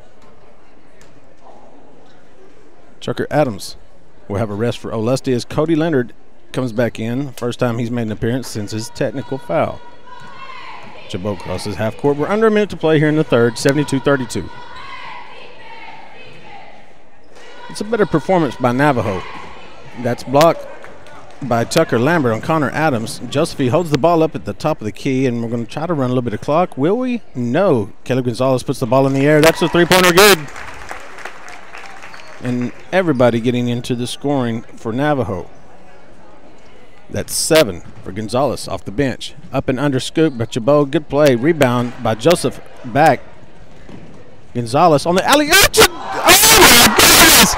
Caleb Gonzalez, they completed what they tried to do yesterday, which is an alley-oop. Caleb Gonzalez with the underhand lob to Aaron Josephine, who two-hands it down for his 6th bucket of the game. Leonard answers on the other end with a three-pointer. That was absolutely beautiful. Kelby Shoemaker released at the buzzer off the backboard. No good, and we will go to the fourth here with Navajo leading 77-35 and a few chill bumps off of an alley-oop here. Fraser Bank is super excited to help bring you the broadcast of today's game and proud supporters of Navajo sports. We take great pride in supporting the youth in our area, and we encourage them to play hard, study hard, and work to be the very best they can be. Good luck in today's game and with every challenge you face in life. And remember, all of us here at Fraser Bank are cheering you on. Fraser Bank, member FDIC and an equal housing lender. You've got to have an ace in the hole. Check out what's new at Ace in the Hole in Hobart. Allison has new cardigans and kimonos. There's a new shipment of Amish bracelets. And be sure and get Bearcat cheerleading suits, socks, and jerseys for the little Bearcat fan. And we have new Bearcat shirts coming soon. Plus, we've got a good selection of shorts, 40% off, and lots of new beautiful jewelry. Come see Allison and all your friends at Ace in the Hole in downtown Hobart. You've got to have an ace in the hole. Welcome back to the best of the Southwest tournament here. We're about to start this fourth quarter in the boys contest here in the consolation side of the bracket, Navajo 77, Olustee 35. And fresh off the beautiful alley from Caleb Gonzalez, the oop by Aaron Joseph. He must have busted his hand. He went to the locker room to get it fixed. It looked like he might have even been bleeding, which sometimes you suffer that when you go bang into that rim. I don't know how the pros tend to not do that more often. That's a layup on the baseline drive there by Joseph Back, putting the score at 79 Navajo. Beautiful pass by Angel Ramirez over to Cody Leonard, or Hunter Welch rather, who misses the shot off the point blank effort. Ball goes to the other side to Navajo. Shoemaker, top of the key to Gonzalez, who dribbles to the right. Lambert wide open for the long range three. That hits nothing but nylon. That's his first point of the game, gives him his first three-pointer. It's 82 for Navajo. 35 for the OE Diamondbacks, and we're just underway here in the fourth. Chabot works against the pressure here at the top of the key. Ball's loose on the floor. Gonzalez and Chabot battle for it. We like to see that good sportsmanship. And the ball will go over to Navajo. 7:02 remaining in the fourth. It's 82-35. Coming up next, got the girls from Navajo against Corn Bible in the third place contest. That ball's loose and out of bounds off. Navajo will go over to OE. The Diamondbacks are just outmanned today. Just don't have a long enough bench to compete with them. With Navajo, it's just tough for Coach O Eagle Fixico, who sits back in a reclined position at this point. There's not much he can do. There's some good athletes. As usual, he has good athletes to work from, but just not enough. I always kind of kid with him. It seems to never be his turn at the front of the line. But I assure you, he gets more out of his kids in every sport that he coaches than anybody that I know. He just doesn't have much to work with. You know, if he would ever get 8 or 9 in baseball, or 7 even, instead of 1, 2, or 3, he could really do some damage. Leonard gets fouled on the drive-in. He's going to go the line for 2, and he misses his first. The second one is up and flat off the right side. Lambert, rebound, 82-35 Navajo. 6.5 to play. Gonzalez quickly up the floor to Joseph Back. He pump fakes, kicks it out to Shoemaker at the three-point line. To Gonzalez at the free throw line. He pulls up for a beautiful jumper, rattles in and good for Gonzalez. That's his 7th. I apologize, that's his 9th point of the game off the bench.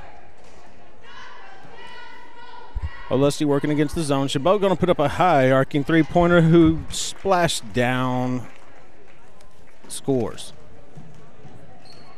for OE. Under 6 to play here in the contest. That's Gonzalez, top of key release, no good.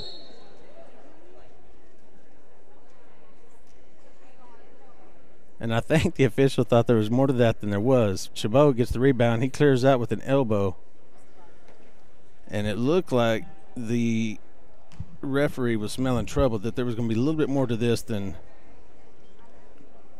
actually was there. But Chabot quickly in control of his emotions, and there was nothing there. He was just clearing out.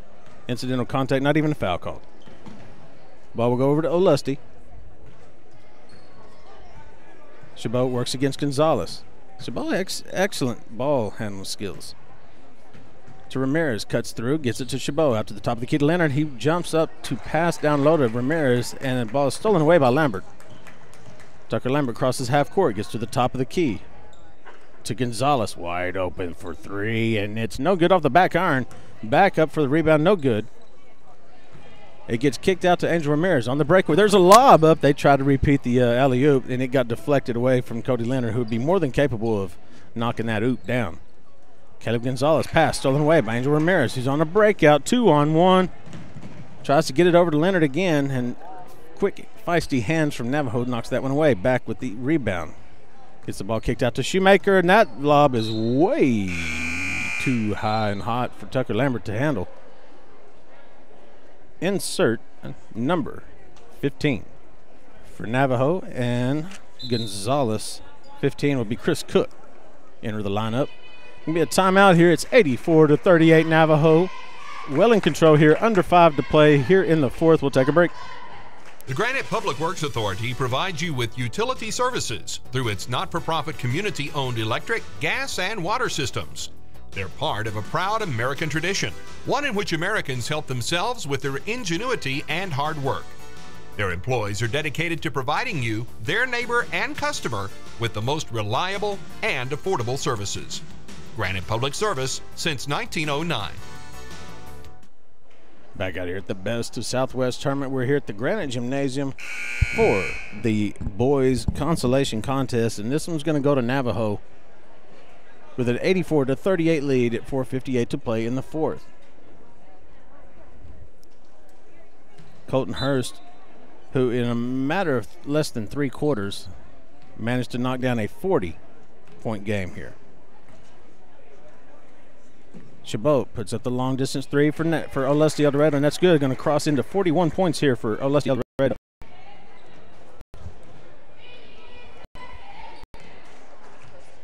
Navajo with the ball, working to my left over to Tucker Lambert. Navajo has emptied their, well, not quite emptied their bench. They still have a few to go over here. Kyle Miller getting some kids some valuable playing time. Kelby Shoemaker up with the 3-pointer, knocks it down, and it's good. Olustee crosses the timeline. Chabot works off the Connor Adams screen. Into the lane to Ramirez, kicks to Leonard. He drives on the baseline, goes up for the layup, and gets the harm. He's going to go to the line for 2. Cody Leonard still remaining very aggressive, as you'd expect. Good-looking athlete, and the kid can pitch, too. I'm really impressed with his mechanics off the mound. I have a feeling that Cody would have a chance, man, to throw. He's going to be up into the 90s for sure by the time he hits his senior year.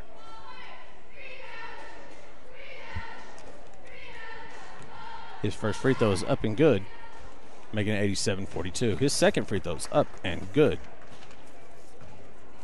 for Cody Leonard.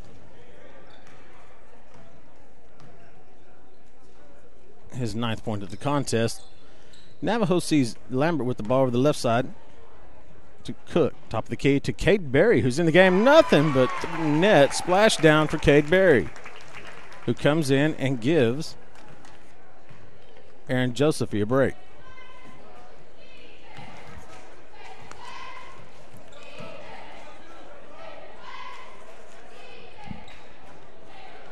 Cade Berry with the 3-pointer.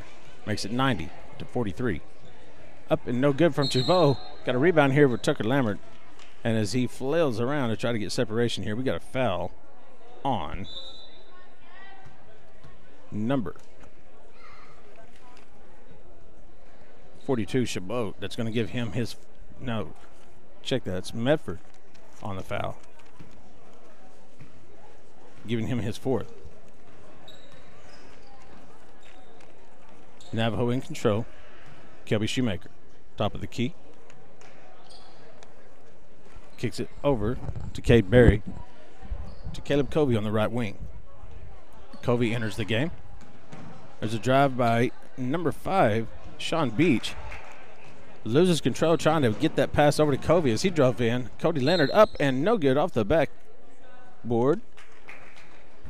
Does not get the ball to drop. Going to be a foul here on Kelby Shoemaker, roughing up Cody Leonard heading to the bucket.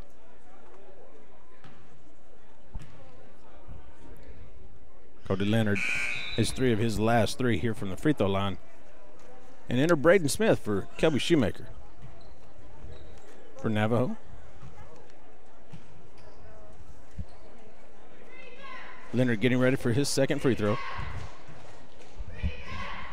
And it is up and it is good.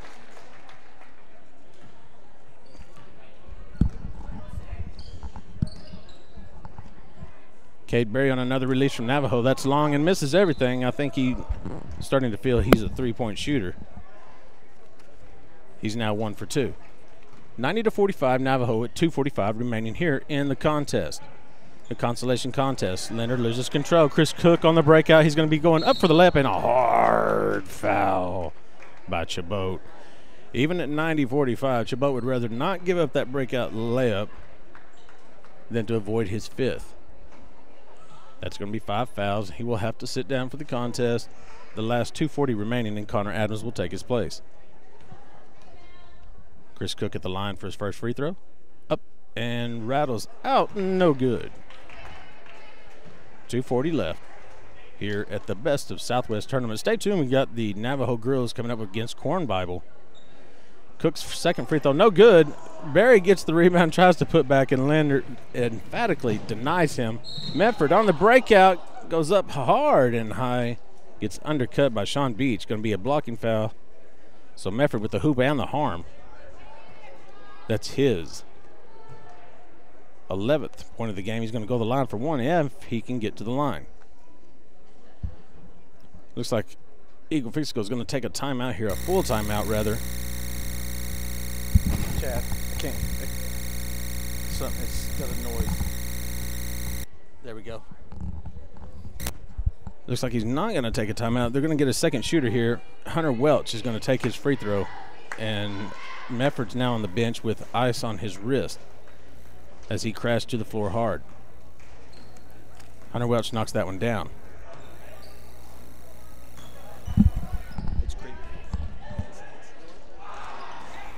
Three-pointer no good by Barry.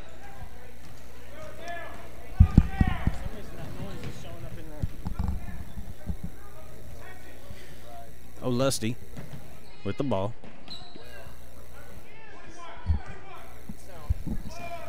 Okay. Tipton's working against Chris Cook here on the top of the key. Over to Leonard, who loses control, regains it here before it goes out of bounds. Drives in hard. This can be a hard foul on Caleb Covey. He was denying the drive in by Leonard. 90-48, Navajo well in control. Only question here is if they'll get to the 100 mark. If so, it's going to be at the free throw line. Cody Leonard at the free throw line, shooting 2 with 1:55 remaining here before they play the girls contest for third place. Leonard misses on his first attempt. His second attempt is up and good. Braden Smith checked into the game for Navajo. He's bringing the ball up the floor to Chris Cook. Into Smith at the high post, gets deflected to Caleb Covey, who slips, gets the ball out to Cade Berry. Reaching from Tipton, not called. Sean Beach on the pump fake. Jump pass to Braden Smith off the back iron. No good. His bench was wanting that for him for sure. Olustee kicks out to Tipton. Behind the back dribble, got a little fancy. Keeps control. He'll work to the top of the key. 1:20 left here in the boys contest consolation. Stay tuned with us. This is game 2 of 6 here on 97.7. The voice of the Best of Southwest tournament. In the future, look for more Navajo games as I'll be calling the Navajo contest girls and boys on 98.7. Olustee is wanting to run this clock here. And Eagle Fixico is always total class here in these situations, and he's not looking to push anything and get anybody else hurt or anything like that. So they're content to work on their four-corner game, and we're going to spread it out here. Leonard drives in, and he kicks it back out to Adams. To Leonard. Got 2 Adams on the floor here.